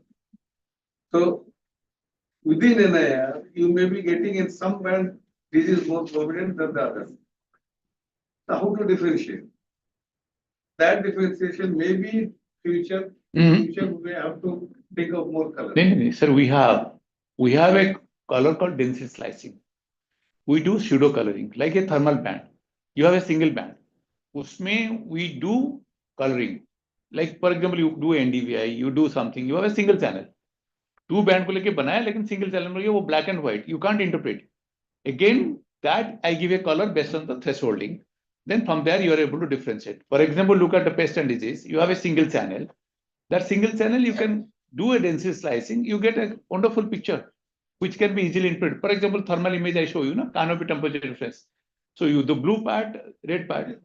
That's done. Yeah. Converted into actual. So that is called pseudo coloring or density slicing, single channel. That is possible. Yeah. That I can see my symptom. Yeah. So that is the thing. Sir, actually, that's what I'm telling you. Image processing itself is a 6-month course. 20 minutes में कैसे बताऊंगा? You know why I am raising this thing? It is there, sir. It is a routine exercise for us. We do every day. That only we do. So at a time, for visual display, we can take only 3 bands. Students can also visualize. Sir, they can also form the. So they are visualizing where the mess is now. They are also can have the image in their mind. So there is a question from the online Dev Subrat. So he has asked, are the terms drone and UV are the same? I think this question was raised by me to the students. Tomorrow they are going to answer.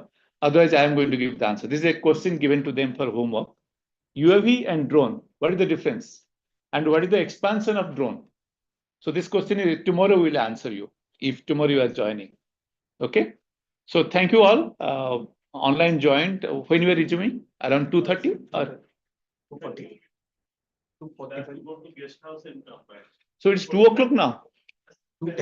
45. Oh, okay. 2:15. 3 o'clock, 3:15. 1 hour you give at least. So we are running late. Yeah. We should, okay. So we'll meet around 3 o'clock here. 3:15. Okay. Nobody is going to hold properly. And don't eat much, otherwise you will be all sleeping. Yes. And you should thank me. Any other question? The working lunch is arranged for the participants who was registered, as well as for the resource person. Online I put a break. I have written. भाई चलो. मैं बंद तो करूं?